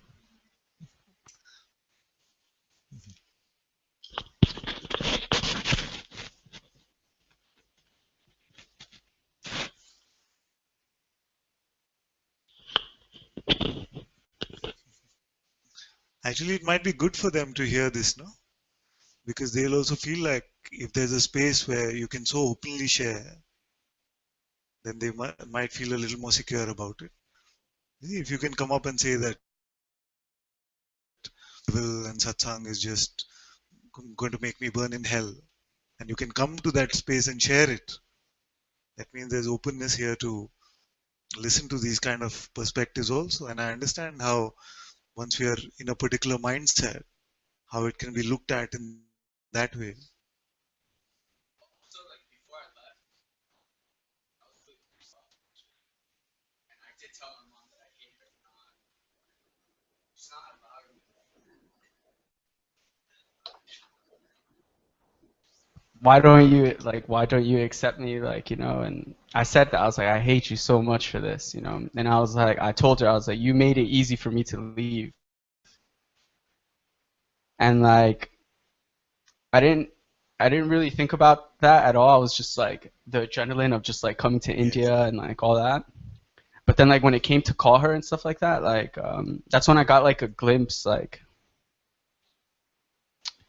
those words, maybe they did phase her, but like her love was the same. Oh, good. She still cared. Yes. Yes. And like, damn, like that's just that right there. Yes. Like I've done a Yeah. lot. I've put them through a lot of Love. stuff. Yes. And like they love me like even more, and that's crazy because like if someone told me that, like I hate you, like it's just like all right, Yes. Yeah. okay, bye, like but just I don't know, that right there, like it's unchanging, it's like, and just to taste that and just be like wow, like because in my life right, they're the only ones kind of, they're like how you doing, how Yes. this is nothing, Yes. That's very beautiful, no? About parents. Even here when I was a kid, and I would maybe when I just moved out and things like this, and there are times where I would just tell her anything, my mom, and I felt like something later would say, but today you were too rude and you should not have said those things. Now she's going to be upset for days. But inevitably, after a few hours, she'd call and say, so what did you eat? That's something very beautiful actually. To be able to keep that ego aside and not mind, because you forgive your children for anything. So just Yeah. to be able to call and say, But also like that love, when like when I feel that love, like I remember it was like a few seconds, but it was enough. Like she was just saying all these things, like I cleaned your room, uh, like like so she was saying something like this, and I washed, everything's good, like because like I like color coordinate my stuff, and like it has to be folded a special way. oh yes. Like yeah, it's like a weird thing. And like she knows this, and like sometimes she tries, but I'm just like, mom, just leave it alone, I'll do it, because it'll bother me. But when You should I don't never know, come to that part of my house. You'll just faint and die. well, if you need services. But I guess what I was saying is like, she was saying that, and like in her saying that, like, your room and everything, and like my carpet, I like it a certain way, like, and she just, all these little details that she knows about, I don't know what that was. And like that provided a space, like, and I looked at my mom, I was FaceTiming her, and like nothing, like I saw like her wrinkles, like I saw her, like that love, that tenderness, that detail, that like it just washed away any concept not concept, but just like whatever that frustration or Resentment. whatever it was for that moment, like it was just gone. And I got to see like my mom's like gray hairs coming in, and like her wrinkle, and like I don't know, and like her teeth, like she has this one tooth that's kind of messed up. Love you, mom. But I don't know, that right there, like love just like won that moment. And I got to like see my mom, and then she was saying all this stuff like, don't listen to Muji, just come back and stuff like that. But it was just, I was just seeing her, you know? And like even her sadness and like just how much she cared about me. Like I don't know. So I guess to anyone, like just you can look. I didn't know like this type of seeing, you know, because I was just seeing her, and it's really cool because then like when you get kind of a glimpse like that, then like you could look at yourself like that too, which is something that's like being revealed here. But yeah, thank you. Very beautiful, very beautiful.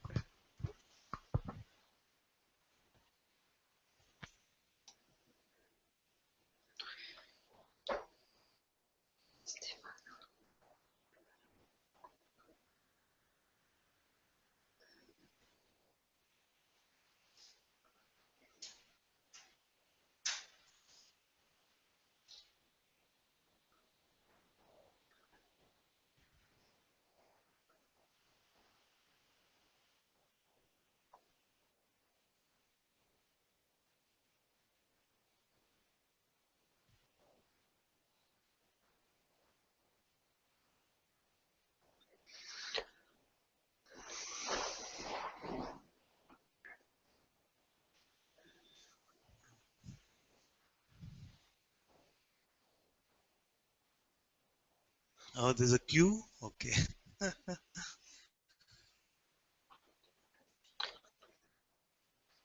Namaste, Father, Namaste, namaste, my dear. Come. and namaste to the Sangha and everyone. And I bless everyone, and I say Thank such a you. lovely time to meet everyone here on this Skype too, and YouTube. Thank In you. my heart to everyone, those who are watching and those who are at home, with love and kindness. Thank And Father, as you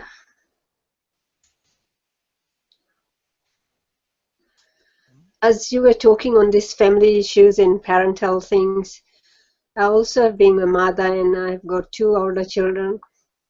Yes, yes. And one is the little one which you have seen her. She's such a wonderful girl and beautiful in her heart. Maybe I'll share something here. I can't hear you. I'm not saying anything. Okay. My sharing Now and my you can hear or question no? is on this aspect. I was here on this, but while hearing everyone talking on this, it just came very to my heart here. That when do you say and pull your attachments from your older children? It's like when my older daughter finished her uni, she was only 17, and she was at home for 3 months doing nothing. And everyone asked me, what's your daughter doing? I said nothing, just peacefully and softly, because I knew she will find her path to find job or whatever. And I didn't. But end of 3 months, I think I just asked her to go and find job. I don't know how she said it, but she took it seriously, and then she found a job. But then for a little while, she wasn't interested in job. She wasn't interested in all this worldly stuff. Her mind was always somewhere else. She was more deeply like into this awakening, and she could say to me that these things are not where I belong to, but if you want me to work, I'll work it for money or something. And I felt so strongly here that if I'm sending you for work and money, and I shouldn't be doing this because my parents didn't do this, and I don't know where this thing is coming in me, then I looked at it and questioned a little deeper. And because my parents never allowed us to work for money, we say if you want to work, you study. For leisure you work. So my choice was that as a child. But then when it comes from her space, and I said, oh my God, what do I do? And then I didn't say anything, just so I let it down. And then we started with all this awakening thing, and then I felt like on its own way it will come clear to you whatever you're doing. At this moment, I think in the world, so you can have some experience. And what I'm asking is, when you do say these things is right and wrong, or when do you like, no, I know my responsibility is finished. I'm not in here to go and get married or something, but it's her choice, whatever is there. But my older daughter's life is very different. And so the one which is with me, I have no boundaries. I don't have, but then she's more very close with me. How do you let her wings, her to spread? What do you do? Like, I don't know. This is like something I have never asked. It's left it in my heart. So it's good this time I can share this and I get some of your wisdom, what to do, what to say.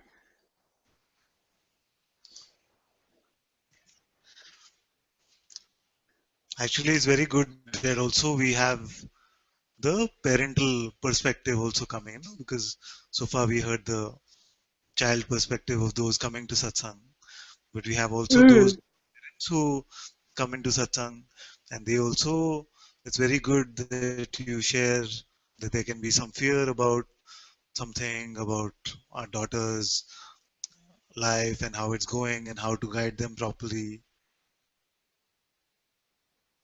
The best thing, actually, this might sound a little general, but it really, yeah, really is the truth of the root of what we want to say. The best thing, whether you're a child or you're a parent, is to come to the realization of self and come to the end of this apparent suffering. Because nobody who really loves you wants to see you suffer, you see, in any way. So the best thing we can do mm, for the world, the best thing we can do for our parents and for our children, is to come to the realization of the self. Because it is only in the realization of the self which is the true end of this apparent suffering. Like this. Then you will also find that there is no right or wrong way in any relationship, actually. It's all very dynamic. There's no set template as to how to be a good parent or how to be a good child. If there was, then that book would be like a bestseller. Everybody would just buy that, follow that, and everybody would have great relationships. But it doesn't work that way. mm, But what we can rely on is our own intuitive sense. And we've also discussed many times about the difference between the mind, the ego tendency, and the heart or the intuitive presence, which can also guide us in these things. You see? So we can rely on that and follow what our intuition is telling us. And then you will find that usually the intuitive presence leads us to more peace, more happiness. So this voice of our heart we can trust. But more importantly is the first part, which is as you come to the realization of the self, then your very presence will bless all those around you, and they will be happy that you have come to the end of your suffering. Because that's what they really want. Like his dad said, okay, now you're saying that it's giving me happiness. Now don't come back midway and say, no, no, it didn't really work. It was sort of a cult, you know. Just go see if you checked it out and you say that it gives you happiness, peace of mind, then find it. And I found very beautiful what your mom said actually. Then you go back as Jesus. Let us see Jesus in your eyes. This is very beautiful. Everyone is here and they're thirsting to see God actually. We're all thirsting to see God. And when you discover yourself, when you find out what you are, when you come to your unassociated being, then the world flocks to you because they're thirsting to see God.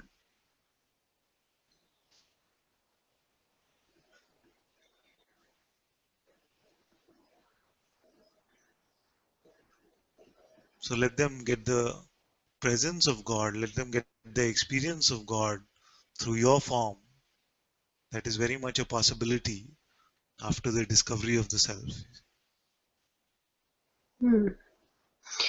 Yeah, we looked at the generation gaps. We talked about a lot of our differences, and we have cleared that out. But this aspect, which, as you said, see God, and I think, well, my progress is very slow, and she's in this faster process because she hasn't had all these tangles which I came, or sufferings I came through. And I find this is why she has no attachment with this world, and she has no desire of this world, like all the others, like, the parents coming through and going through. I'm lucky in a sense. And then if I ask her to go somewhere to India on her own, even to Bangalore and stay sometime there, or to Muji's Sangha, even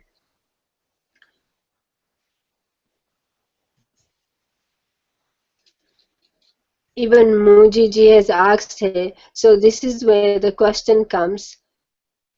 No, you go first. You do your first. So this is where we have a little bit of like not. I don't know what to do there.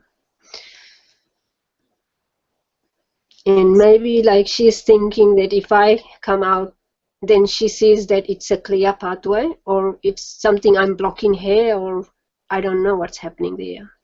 This energy is a little bit strong in me. And then sometimes mind runs, oh, she should get married and all this kind of things, like this worldly game plays in the mind. But then I question that, I challenge that almost every time it comes. That's okay, but I know it keeps on challenging me. So do I let her to progress the way it's happening, or I just give her more encouragement in this area? What do I do? Yes, of course. You say yourself that because she is not burdened with so much conditioning, she seems to be Not at getting all. the realization of the self in double quick time. So we must always encourage that. Must always encourage that. But then I have told her to work. Now she's working for this, for living in survival. So I feel like a little bit challenged there and guilty because of me. She's gone to work, you know. That's okay. Also, a little bit if she feels that she wants to help you, nothing wrong with that. There's nothing wrong with that. If really she has to work because she's financially supporting the rest of her family, and it cannot get in the way of her realization of the self. Work is not in contradiction with the search for the truth. And sometimes life puts us in these situations where we have to undergo these things and transcend them. Mm. You see? So if life has created this certain circumstance, then we must not fight with it. We must allow it to move the way it is moving. And maybe tomorrow circumstances are different and she can devote more time to this. It's okay. Yeah, that kind of thing I felt from intuitively.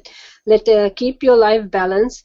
Even this working through inner awakening whenever the emotions or some challenges comes, I ask her to look into that. But she's good now. I mean, I don't have to ask her. She does it all by herself. And she'll come and tell me what the mind was doing. And sometimes we had a good laugh out of this. And my only concern was to keep it balanced, in case if you come all the way here, if we both can't find the end of it, then I don't know how we'll come back in the world. So like for me to get in the world, it's a little bit difficult at this stage. I'm always kind of sick through this. But for her, I said, stay in balance, like make your living in all the other areas, like interest, friends, social life, little bit um, working. So you just not like what I'm doing at least. So maybe, yeah, what you said, I mean, it feels good. Okay, I'm open now. Feels like clarity more. Yeah. I think a lot of parents go through this at the stage when children either go through this part of life or the other part of life. We both go. We think whichever which is what is right. And I did hate that strongly sometimes. So good, it's clear. Thanks whoever brought this topic. Very good. I'm very happy we shared like this also. Yeah. Just know that this life is supremely intelligent, although it might seem to be random to the mind. And the mind is saying you must get a control over your life. But when we look back, we see that there's such a beautiful way in which everything unfolds, even this so-called spiritual journey and our meeting with the master unfolds in such a beautiful way Mm. that no mind could have planned it that way. Yeah. So if it is intelligent enough to do these things, then it is also intelligent enough to manage every other aspect of life. Whatever is needed will be done. And with our neutrality, neither of action nor of inaction, but in this simple neutrality of allowing either action or inaction to happen through us, but not buying into any concepts, into any mental ideas of how this life should be, you will find that everything continues to unfold with beautiful grace. And sometimes it tastes like strong medicine, that is true, but strong medicine is also good for us. Mm. Yeah, it leads us deeper wisdom and insight sometimes. I see from Shina's point of view that she has come for this awakening in this life, and she has never like driven into the world. You know, Yes. she went to uni at very young age, and then she came out of with the medal of from her course, and it was like all surprising for me. But I know deep inside her is this divine who's doing it, and I know it, and she knows it too. And meeting to Sadhguru at his feet in this very young age, it's all his gift. Yes, yes, So very as beautiful. far as parents, we parents, as we are challenged with our children, I think we shouldn't worry, Yes, and we should leave it this in God's hand, because He does the mighty things. Then we can do it. We sometimes worry for nothing, and our worry just hinders their life, I think. yes. I mean, that's my experience. My daughter is 20 years old now, and I feel more relaxed now. Very good. Maybe I wouldn't have been if I didn't have been on the YouTube for 1 year. Yes, And a lot of everyone's questions had helped me a lot, because there were so many areas I was questioning that when children grow up, they in these Western countries, and this influence here is just this worldly way to live, and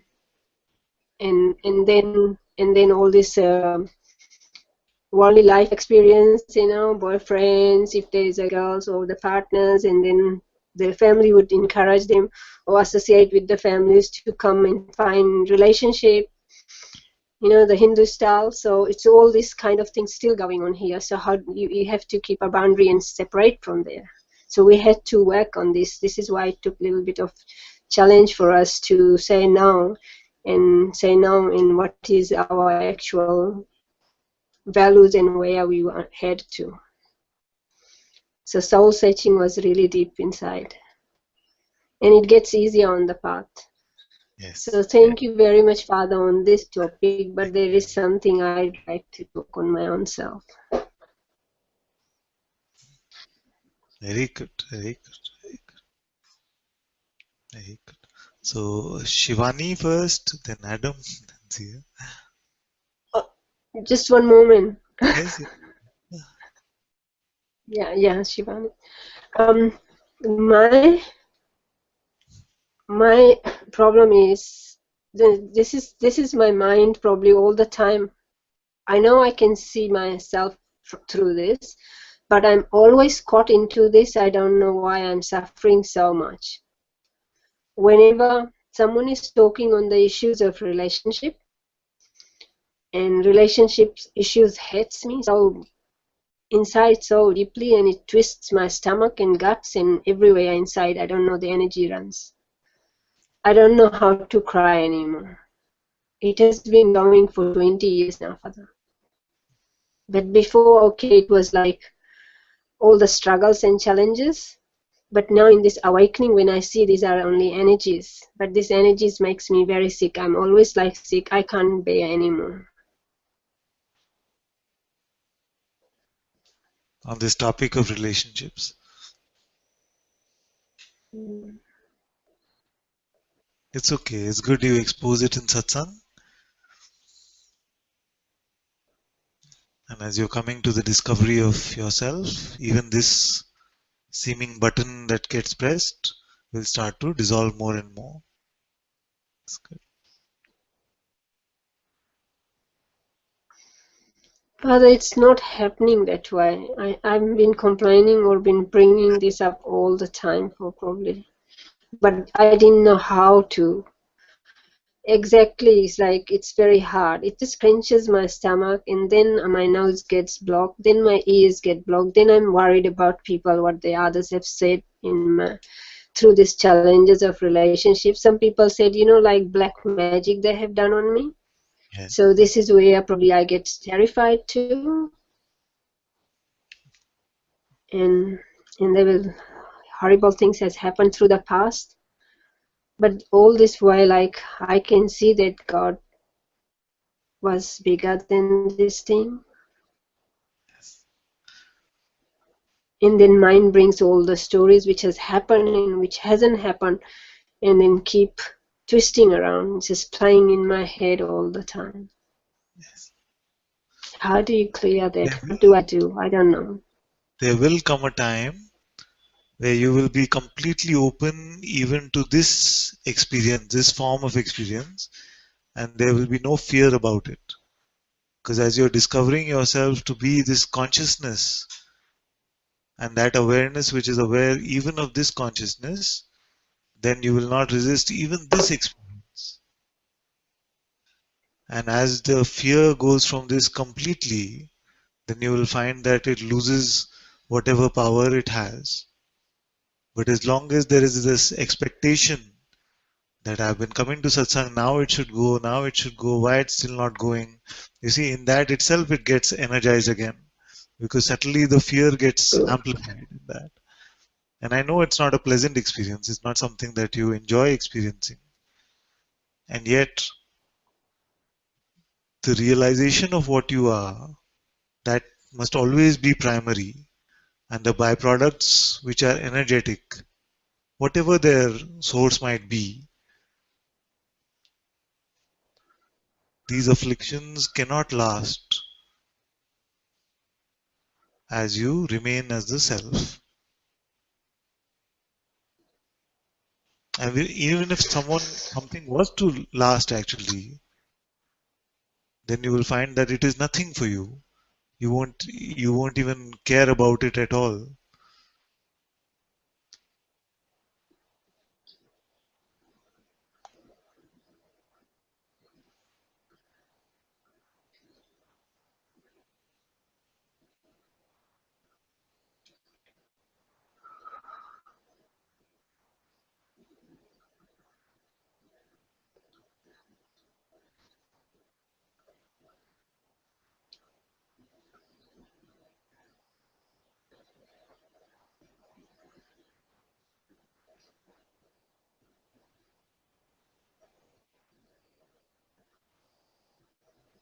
One day you will laugh at even this.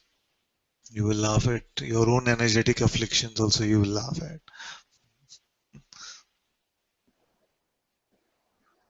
I want to laugh. I want to smile with all these things.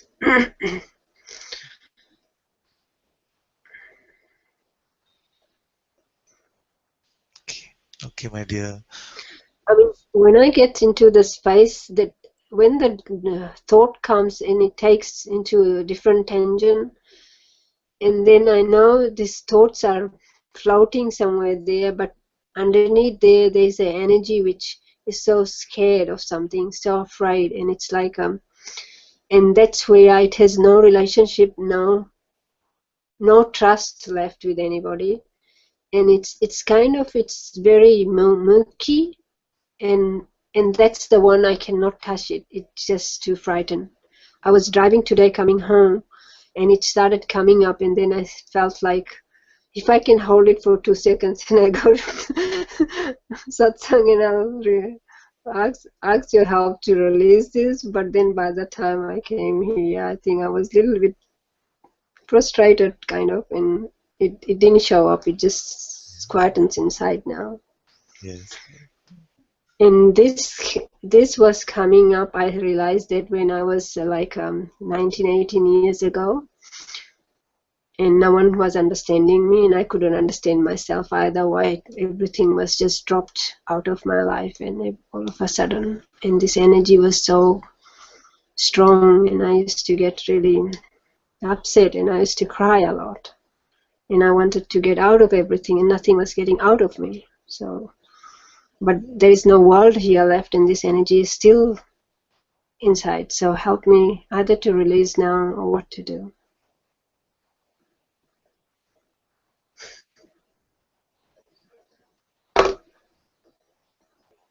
It is As you causing so much pain inside. as you're coming to this place of becoming nobody,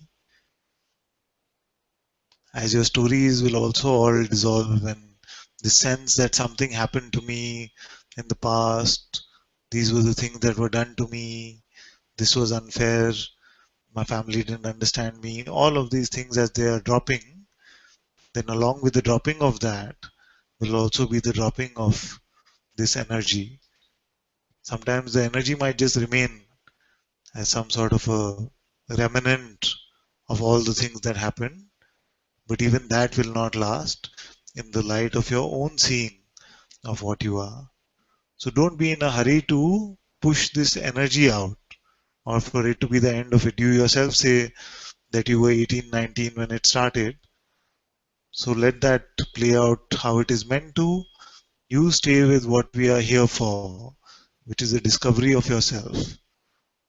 And as you settle into this discovery of yourself, then you will find that you're not so bothered by these energies, and they themselves will dissolve more and more. Yeah, but that's the problem. I get stuck in this. Can't get stuck in. As I source, and I'm here for 2 minutes, 3 minutes, even 7 minutes, having then some thought will run, and then this thought will take me back, and then the weeks and months and whatever whole concepts of the stories will be running in my head, and I'm running, and then I'm away from here, and then I'm just like on superficial level only. So the deeper level I haven't touched. This is what had been going on for this whole year. Yes, yes. You cannot So leave how the can I truth of what you are. Because you cannot leave the truth of what you are, you cannot get stuck actually by anything which is appearing or disappearing. And you're coming to satsang very regularly. I don't feel like you're getting distracted for months or something like this. I see you often in satsang, which is good enough actually. Yeah, Sometimes I but feel I you laugh and all that on this on top side is just to, but not at from the core of myself. Sometimes I get. I'll catch you next time. If you're feeling distracted, I'll catch you. Yeah.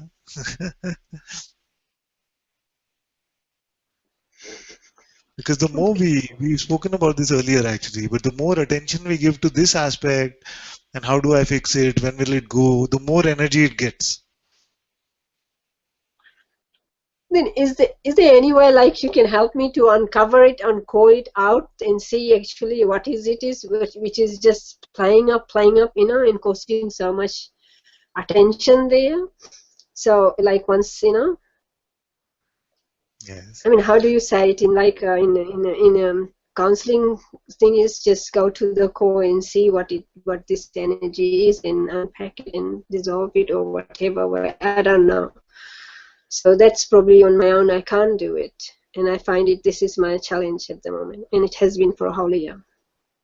And if I don't do that, then it goes to my ear, nose, and body aches and pains, then the suffering gets more and more. So I run around. So that's the cyclic moment keeps going. You know, Please. It's there are. really painful.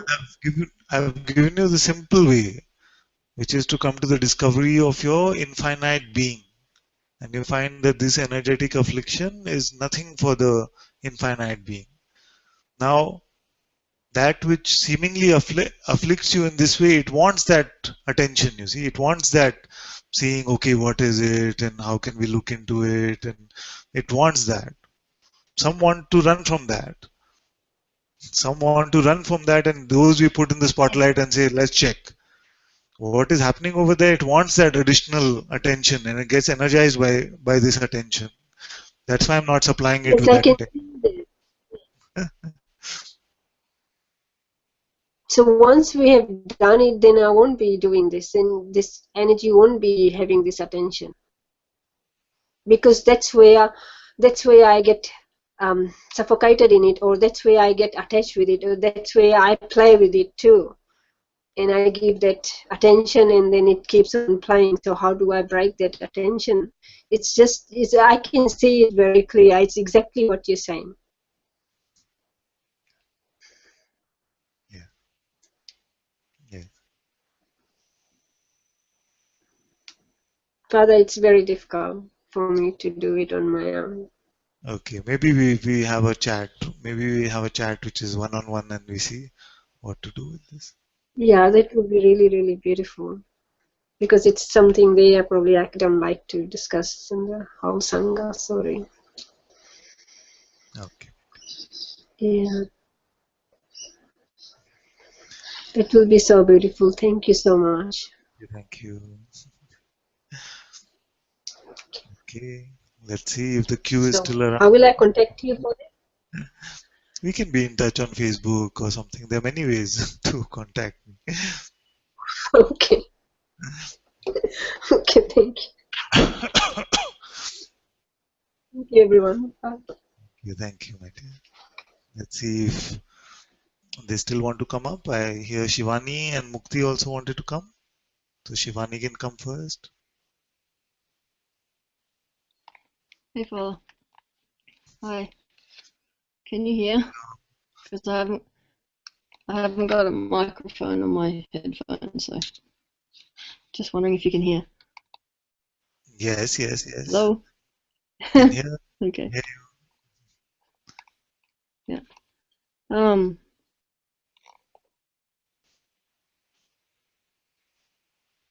No, you're on mute now. Somehow you're on mute. You have to unmute yourself. Okay. Start again. Yeah. Can you hear me now? Yes, yes, yes. Hello? Yes. Okay. I said maybe I'll put it off for another day because I feel pretty heavy and it might be long drawn out. So I have no idea what you just I said. might. You're I might. a little slower. Sorry. I said I might do this another day because I'm feeling quite heavy and it'll probably be a long, drawn out process. So maybe I'll, come back. I just wanted to let you know I'll come back Something next very heavy. tomorrow or something. Something is very heavy. Yeah, I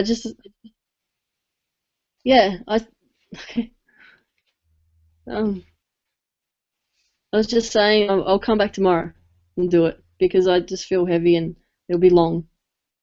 It'll be long. Can you hear me? I don't know if you can hear me. Yes, it will take two. What is the Yeah, trigger? yeah. What is the trigger? I don't know. It started last night. I don't know what it is, Father. It's just some energy. I don't know what it is. It's just here. But yeah, I keep avoiding. That's why I asked. But I just feel like it's going to be long. Yeah.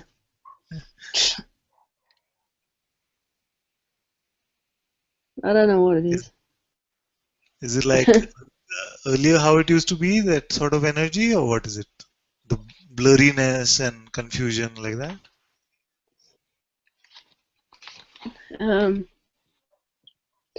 Yeah, yeah. And like I noticed, and it's something that's happened. I don't know. I noticed last night when everyone was laughing and everyone's happy, and there's this feeling of like just not being able to snap out of it, not being able to um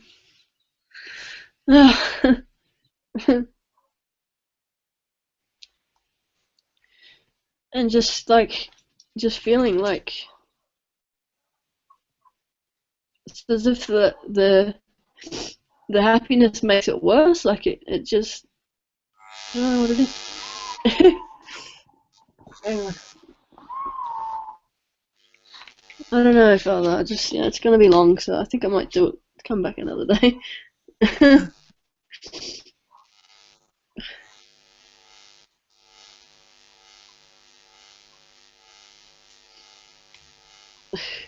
Okay, we can probably chat a bit after the broadcast is over also. If you have time, we can. Okay.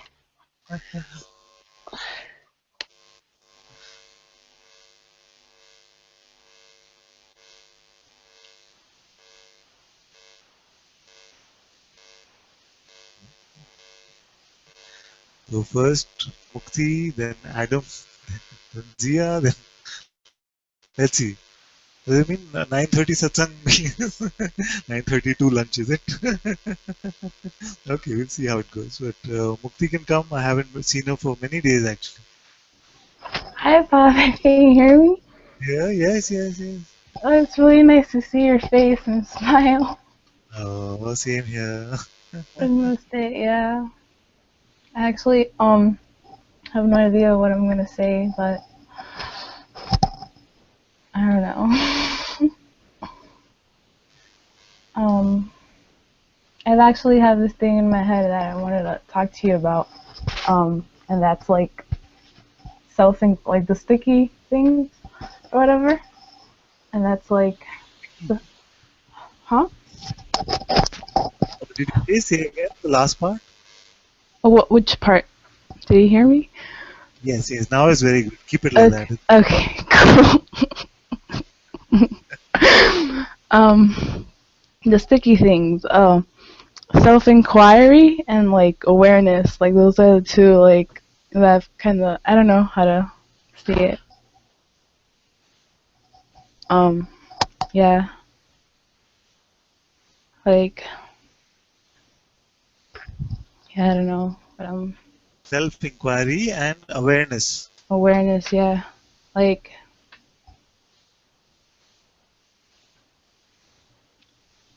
remember how you said like shoot, my brain. um, um, like the truth. Like, I don't know how to articulate stuff. Probably is why I'm failing all my classes. We're hearing her speak even this much, no? Otherwise, usually she Yeah, doesn't. it's just coming. Like I don't even know what's happening. Like it's so weird. Like, yeah. I'm enjoying very much to hear you speak. Oh, thank you. There's some sense of confusion about self-inquiry and awareness, which the truths like that. These terms are causing some confusion, or Yeah, like I remember being Satsang, just being like, oh, inside, like, oh, awareness, what does it mean? Like, I can't see it. Like, what is it? Like, like, I know that makes any sense. And then self-inquiry, like asking like different people, oh, how do you self-inquire, And just like seeing like science inquiry like on the train and like being, oh my god, inquiry, I need to get it or something like that. Yeah. But without this self-inquiry, are you suffering in any way in life? No, there isn't that sense of suffering like as there used to be. I mean, not right now. I mean, there's no suffering right now.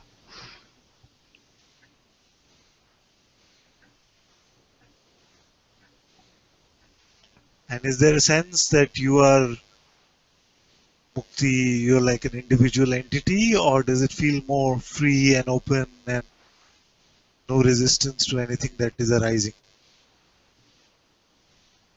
Do you find yourself resisting life, or do you find yourself just open to whatever is arising in life?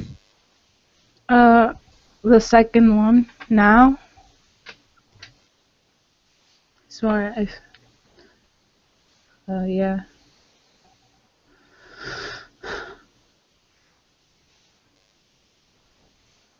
Um, And if we were to just look together at this self-inquiry question, who are you? Then what feels like it is the true answer?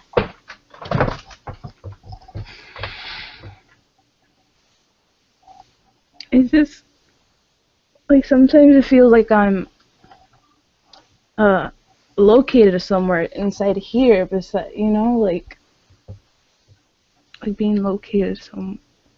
Okay, so let's work with that. So you say it feels like I'm located in my head or somewhere here, here, somewhere. And who is watching that location? Who sees that?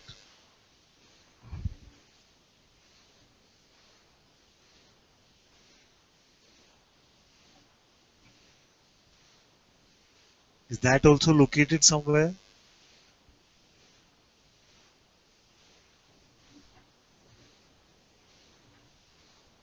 So suppose I was to say I am located in my heart. But for me to say that, I must be seeing it, that there is a sense of something which is located in the heart area. Now, where is the seeing of it? Where is that located? I can't say anything about. Cannot say anything about this seeing. And yet it is there, isn't it?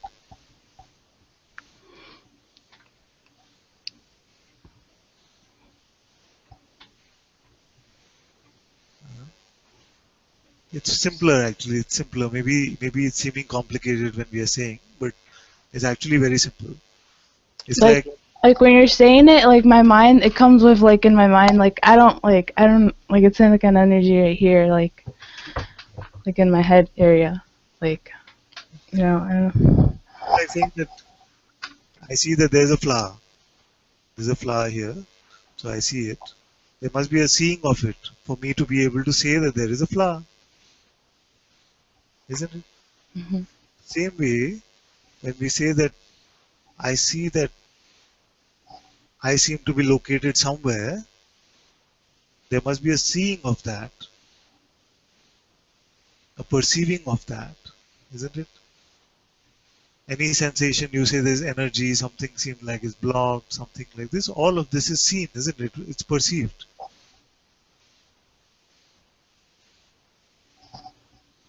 Mm.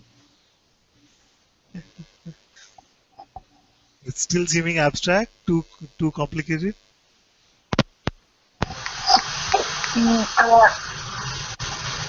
Um, uh, um,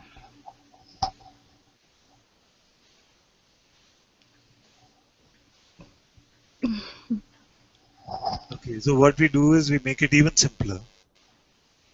And you've heard this before, but maybe together we can just check like this. Can you try to stop being now? Just stop being. all that.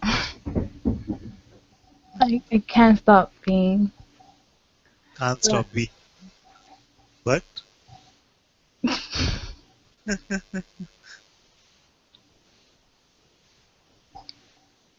yeah.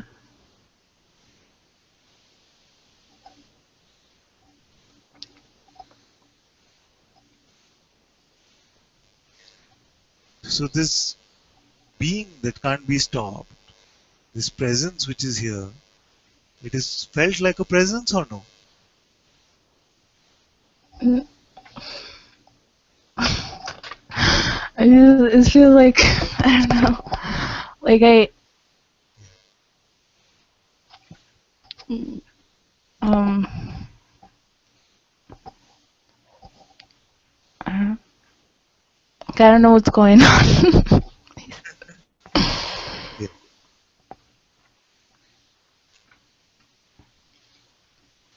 What's the situation with your school now? I Oh know my, that I mean, like my parents make me go. I'm not my classes. I don't really do the work. I just kind of sit there and just I don't really understand anything. uh, Yeah.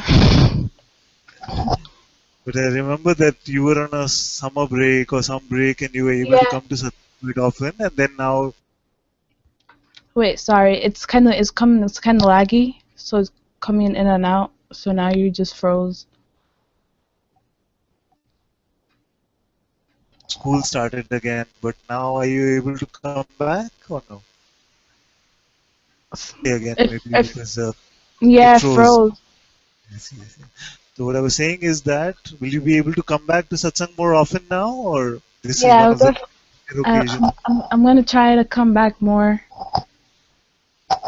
Definitely, yeah. I really missed your face and the sound girl. This is good. If you can come more often, then you don't have to do anything at all. Yeah. Everything will happen on its own. Hey, Father, can I say hi to Mikey and Lionel? They're my friends. They're actually from here, but they went over there to India. Very good. Very good. Come, come.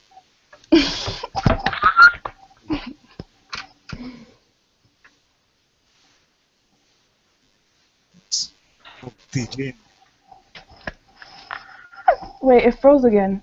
Hi! I miss you guys. Yeah. Huh? Oh, okay. Hi. Hello. Hi, Mikey. It's so good to see you. It's so good to see you too. Yes, yes. Keep coming to Satsang. Definitely. We all Definitely. love hearing your voice. Oh, yours too. Oh, Love you. love you. So nice. Yeah. We had no idea it was you talking. Really? Lovely. So good. Love you too. Oh, I love you guys. How's everything in New York? Good? It's okay. My brother actually just came and he was like, could hear everything you're saying. Yeah, because they're sleeping, so sorry. Yeah. All good things, though, you're saying. Oh, very nice. Oh, I love you guys. Yes, love you Hi, too. Nandi.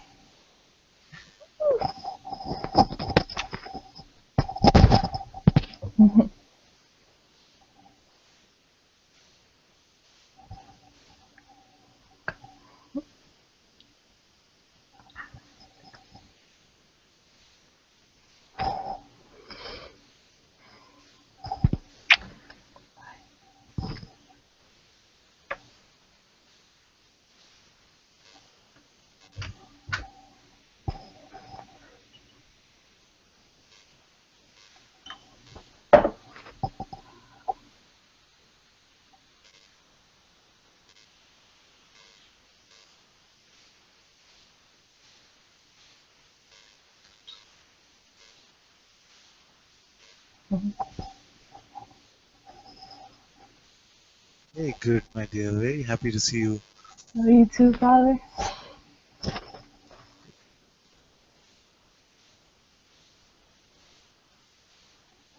Don't bother yourself too much with concepts and any of this.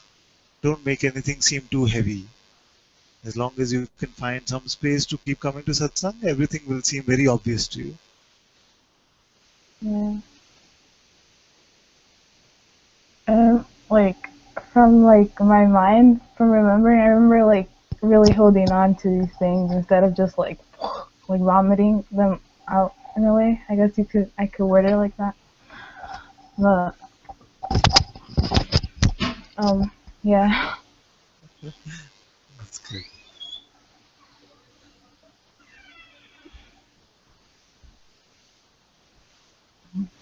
Love you very much. I love you too. Love all of you. Thank you.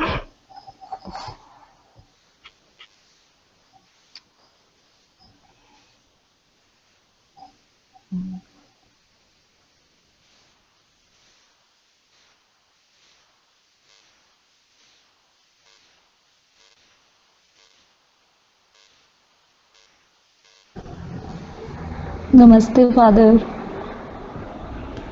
Yes.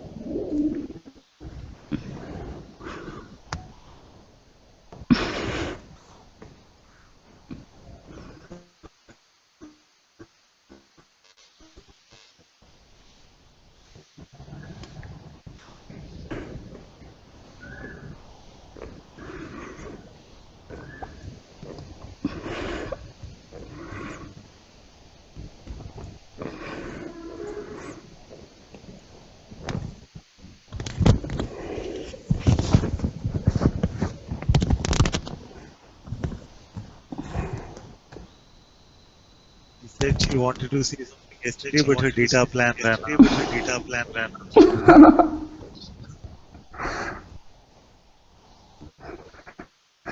Father, मुझे ग्लोर आना है. हाँ? क्या हो रहा है? मुझे बैंगलोर आना है. Bangalore. Oh, she wants to come to Bangalore. Come with ship. Have it come also.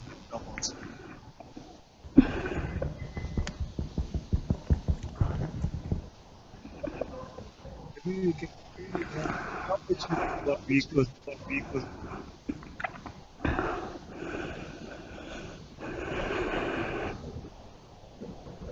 I'll speak to Shiv and tell him. I'll be very happy if you can come. Also, Rishikesh, we met for such a short time.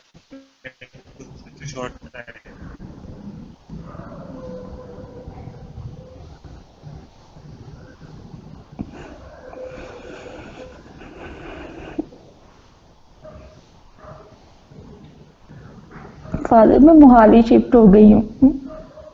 Abhita, what do you think? मैं Mohali shift हो गई हूँ. I know. आज पता है, अभी अभी पैदल अपनी डॉटर के स्कूल गई थी, अकेले, first time. Oh, okay. Very good.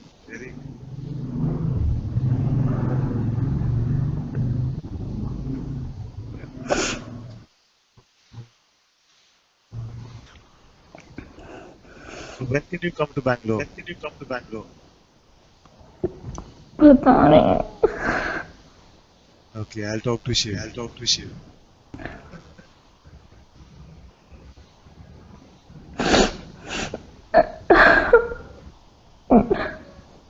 When are the vacations for the children? 23 मई से है. मुझे आना है. मैं उनको बोल रही हूँ कि मुझे ना पूरी वेकेशंस के लिए बैंगलोर भेज दो. 40 डेज की वेकेशंस है. Oh, 23rd May. Yes. Okay.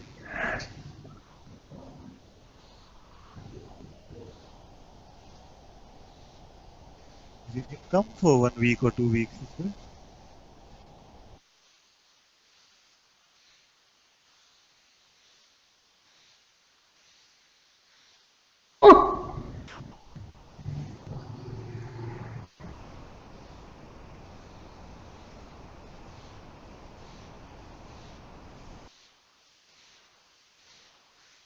got disconnected.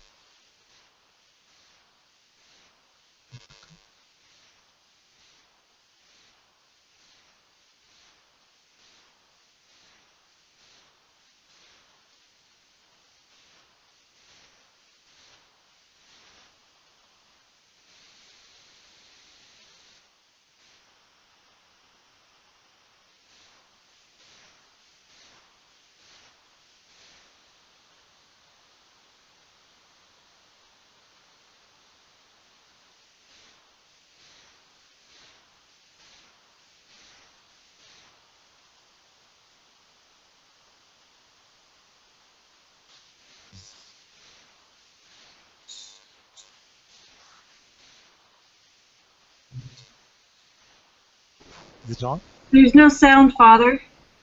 Okay, my dear. We just Hello. There we go. Try again. Sorry. So yeah, it's a story, but it's a very alive story, and there's also a lot that seems to be attached to it. In particular, the reason I want to say it and bring it out in front of everybody is because there's shame, a lot of shame attached to it as well.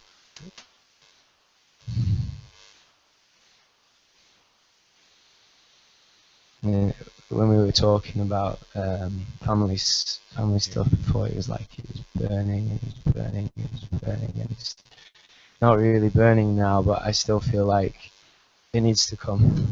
And I'm just tired of the story. I just want to put the story down. If the energies stay, and that's okay. I just really the story's serving nothing, and it never really did. But now it needs to.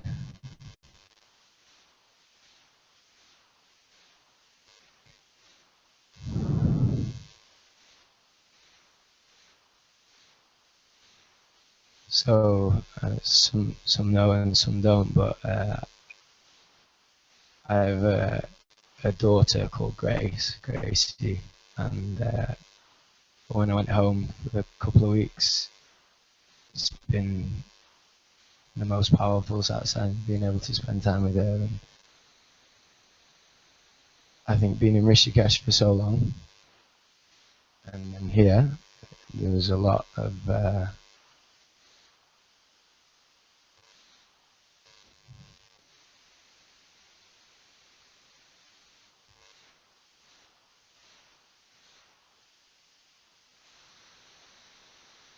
just more openness to feel the different emotions that come, and not to hide anymore from them. And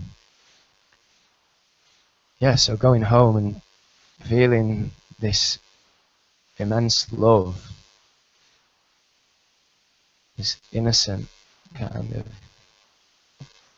boundless admiration and love that she holds for me as a dad, just completely, I don't know, It's very beautiful. it just completely knocked me over. And the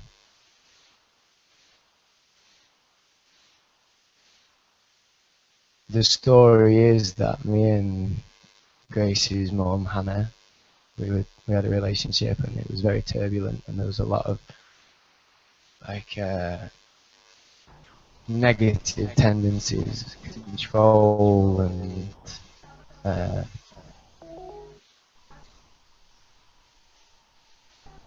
just so much expectation and so much projection of how things should be. And it didn't end very well at all. And shortly thereafter, I found out I was going to be a dad. We were going to have a baby, and I think in that period there was a lot of anger, and I can see that it was anger at myself, thinking how could I let this happen, and anger towards Hannah that was kind of the same. But it was easier to project it. And anger at life,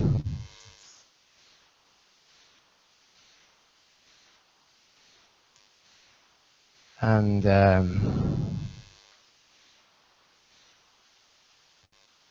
did quite a good job of hiding from that, actually. I kind of went off on a bit of a bender and partied a lot and stuff like this. And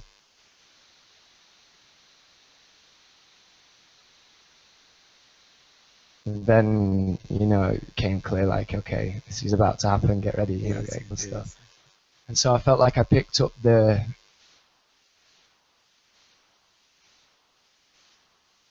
image of being a dad. Like I picked up this, you know, how should I behave so in everybody's eyes it looks like I'm really up for this. But I somehow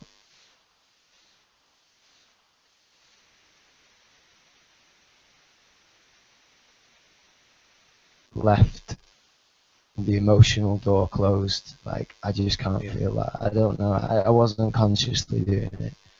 But that's what happened. And then when Grace came into the world, it was probably the most stressful day of my life. Yes.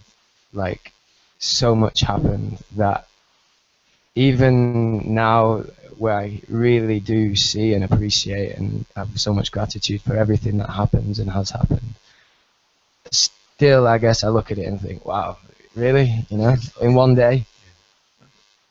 And what is it like about her? so, well, yeah, there was really not good energy between me and Hannah. Yeah. And so, quite understandably, I can see now she didn't want me there while at the birth, basically, which completely went against my Yes. image of what I Yeah. wanted it to look like, you know, first and all this kind of thing.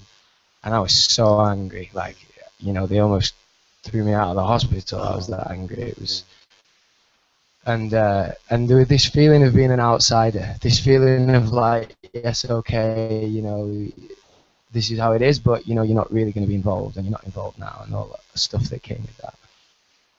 And also, like, all Hannah's family were there, and it was beautiful in that sense. And then my family was going through some weird thing where we just weren't close, and I would say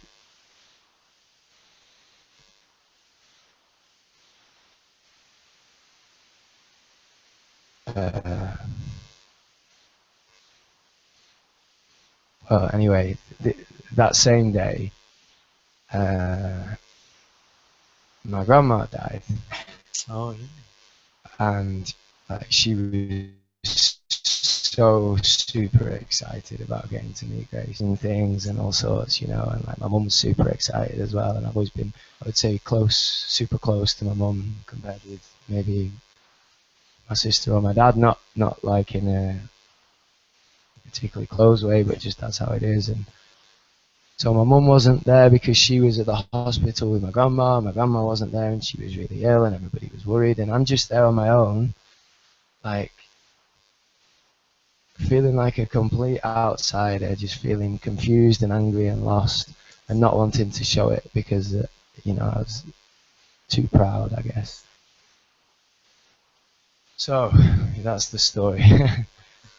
And, but it didn't end there because this anger and this sense, this feeling like I'm an outsider in my own daughter's life continued and continued and continued.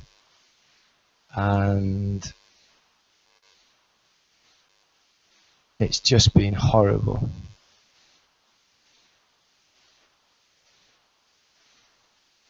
She's how old now? She's just turned 4. And when I went back and spent some time with her, having probably been out of the country about the same amount of time I've been in the country for the past, I don't know, 12 months or 18 months, you know, on this spiritual journey. Just realizing that, like, all this stuff is on my end of the deal, and on her end, there's none of it. Like, there's just love and acceptance and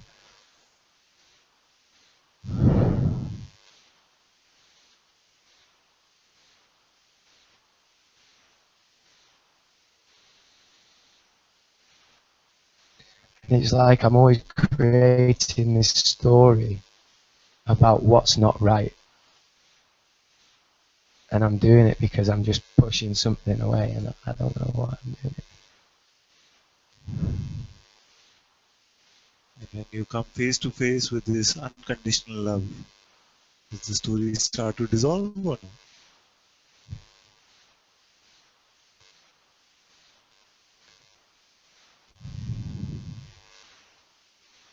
Yeah, and also like the way that I view her changes as well, because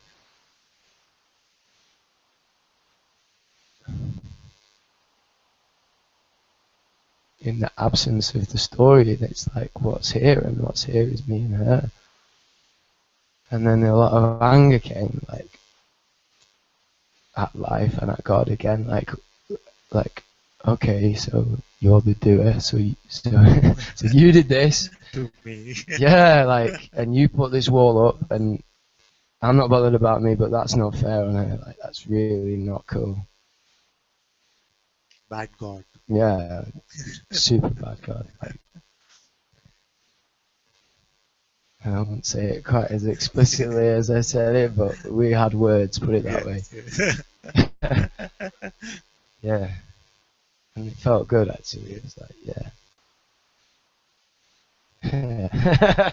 It's very common here in India. We have many in our movies also. We have these scenes where the hero will come to the temple and fight with God, and really Yeah. have an all-out argument with him. And there's been so much gratitude, like, oh, thank you, God, thank you. So now it's like, yeah, up yours, God, for want of a better term.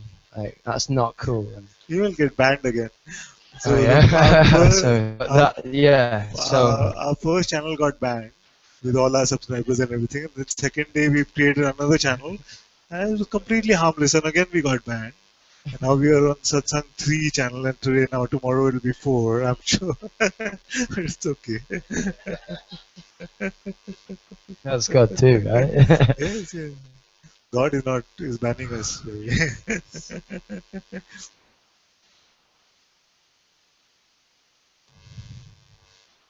And I can feel that what happens is when we're together, like, it's this tendency to kind of tune out of what's actually here and tune into the story. And also, I have to say that it's not all bad news, because it's really all with me now, because when I've gone back, everybody involved around is inviting me to just drop all that and just, so that's why I don't even want to go, I guess, so much into the story. And That's very powerful when that happens. yeah, And you find no reasons to hold on to the excuses and the stories now. Because everybody else seems to have gotten over it or fine with it. So you're like, am I the only one who had all those experiences? Be strong. and I think the strongest thing has been the shame of, like, just not understanding why would anybody want to put up a wall between them and their only child, like, and just somehow not fully for me not to throw myself into that love. So you feel like because you were holding resentment against her mother and maybe others, you built a wall.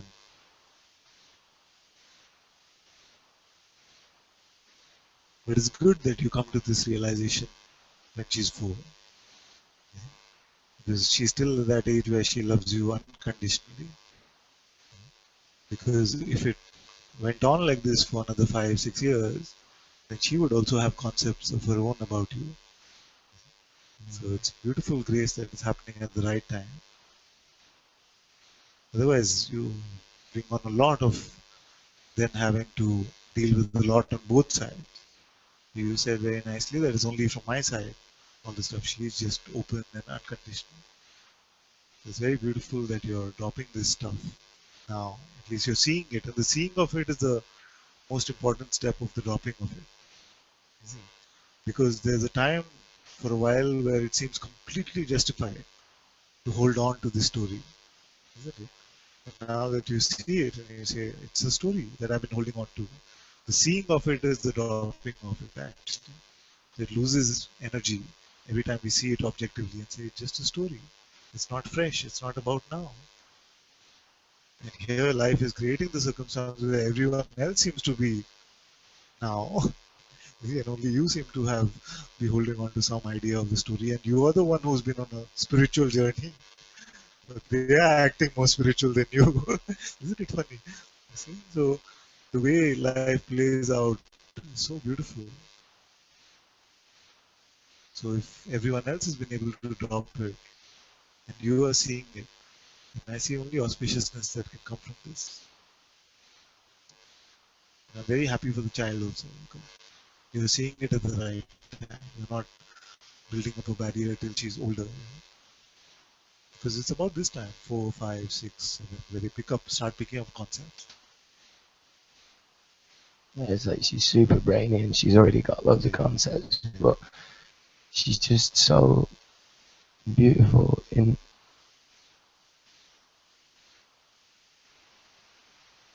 uh,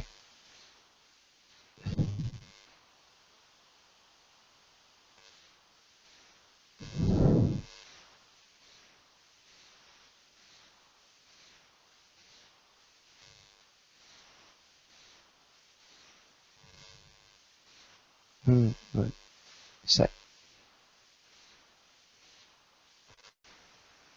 I can't even say forgiveness because it's not forgiveness. It's just like this. It's like she accepts me exactly as I am.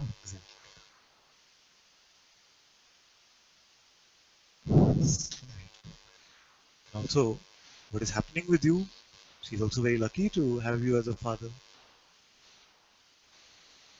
As you are also dropping all ideas, all concepts, you're coming to this openness, to the recognition of who you are. She's also blessed to have you as a father. She's also showing you the way. But she's also blessed. It's very beautiful.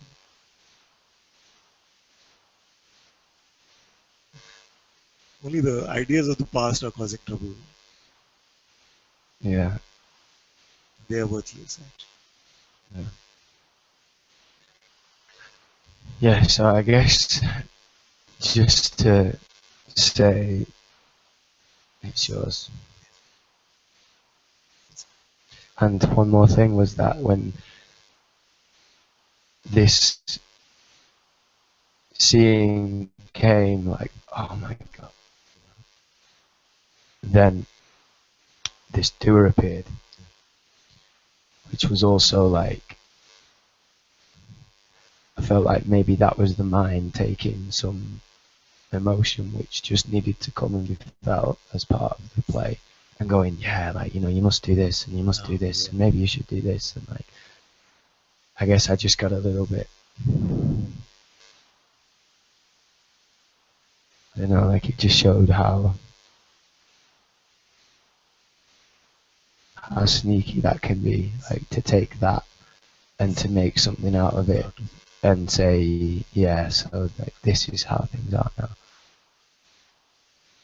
And I looked at that, and it was particularly to do with like keeping in touch while I'm here, because Grace really doesn't like the phone or FaceTime. You know, she's that age. It's just like there's too much to be doing and seeing, and you know. So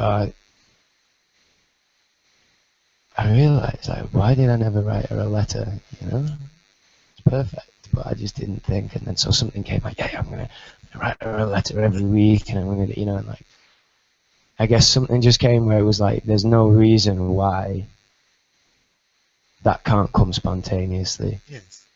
So what I want to offer up is the doer that says I want it to be like this, but also any reason why not. You know, anything that's still here that would maybe come in to resist just fully being in both roles, kind of thing.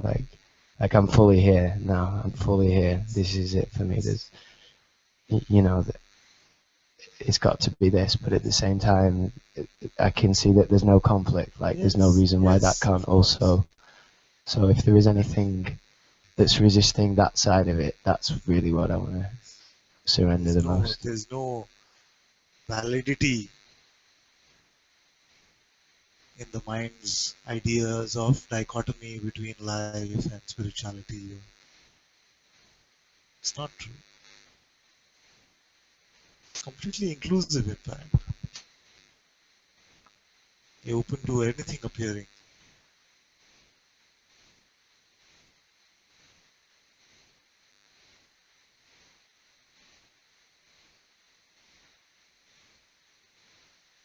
This is good because you spot the doer, it try to make a doer out of you, and it will also try to make a non-doer out of you. So it will say, don't be a doer, which means that you must not do. That's also doing.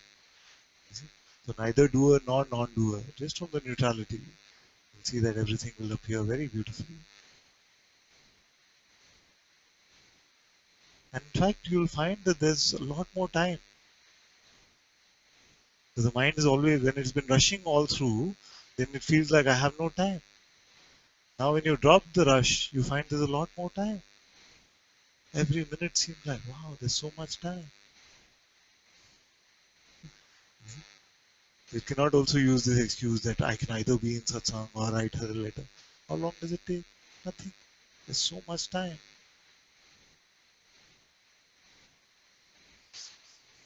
Yeah, is this involved with the mind and getting lost in it and storification and all of this story used to take so much time. Now that it's being dropped, you find there's so much time. And even in interaction, you will find that just when it's flowing on its own, nothing is feeling rushed, nothing is trying to prove something. You find a lot more time and space in every interaction that you have.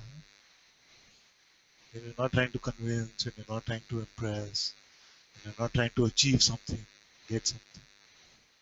So much room, space, time. Beautiful.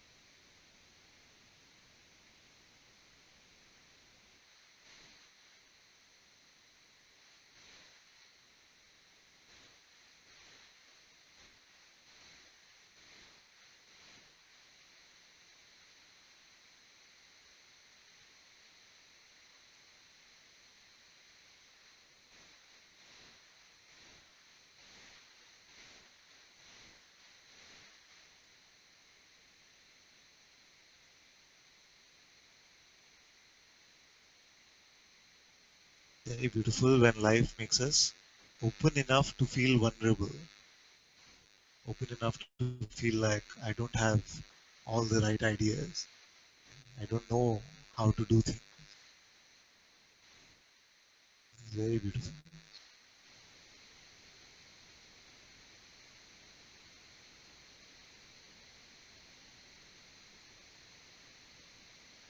And this keeps us fresh. When we are sure about things, oh, this, I am sure about this or that, then we just become stale in some way. This openness, open to vulnerability, open to feeling hurt, open to experiencing the fears and regrets and the shame and the guilt from the past is very good. It's actually like a real joy because I think for so long I felt more like a robot than a human being. Robot, yes. You know, just up here, everything up here, and just not feeling things, and so yeah, I guess there's just those few sticky ones, and like the whole parent thing, and that is super like Yes. a lot of conditioning around that, and yeah, and this sometimes like this need to explain it as well. Yes. You know what I mean? Like it's just crazy.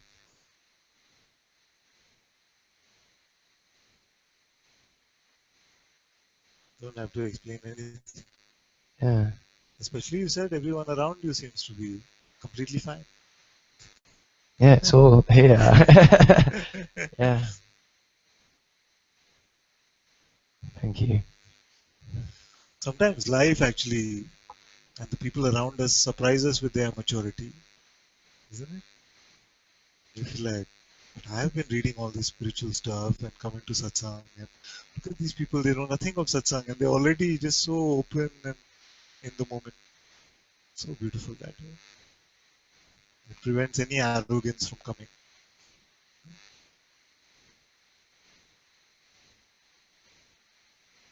It can be that we pick up a lot of spiritual concepts also robotically. All the mind, yes, yes, like this is awareness, consciousness, you know.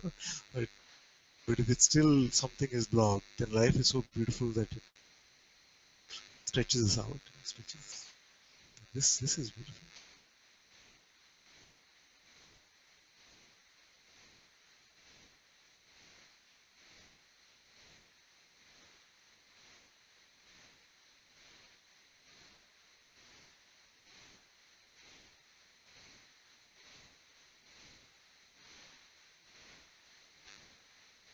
We're not running from our feelings. We're not running from our past. We're not fearful about the future. Everything is welcome.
I'm very happy also that in the midst of all this, I saw you in satsang most of the days.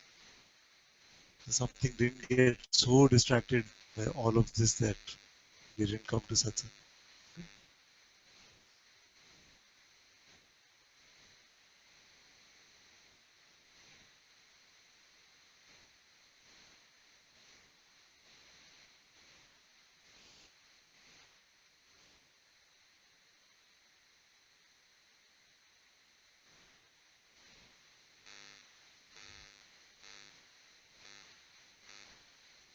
It's almost 1 o'clock. What time did we start? 9:30.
Thank you all so very much for joining satsang today.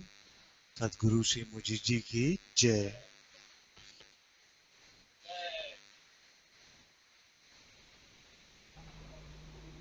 Jay.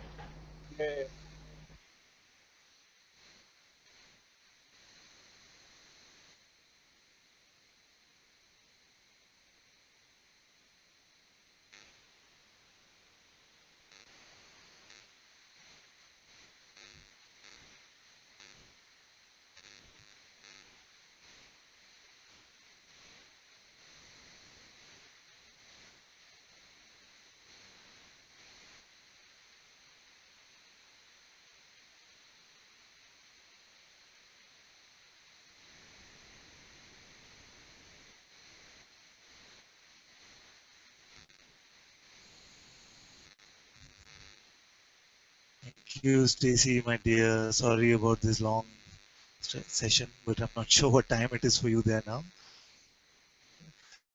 Please give my apologies to your family if they're upset or something.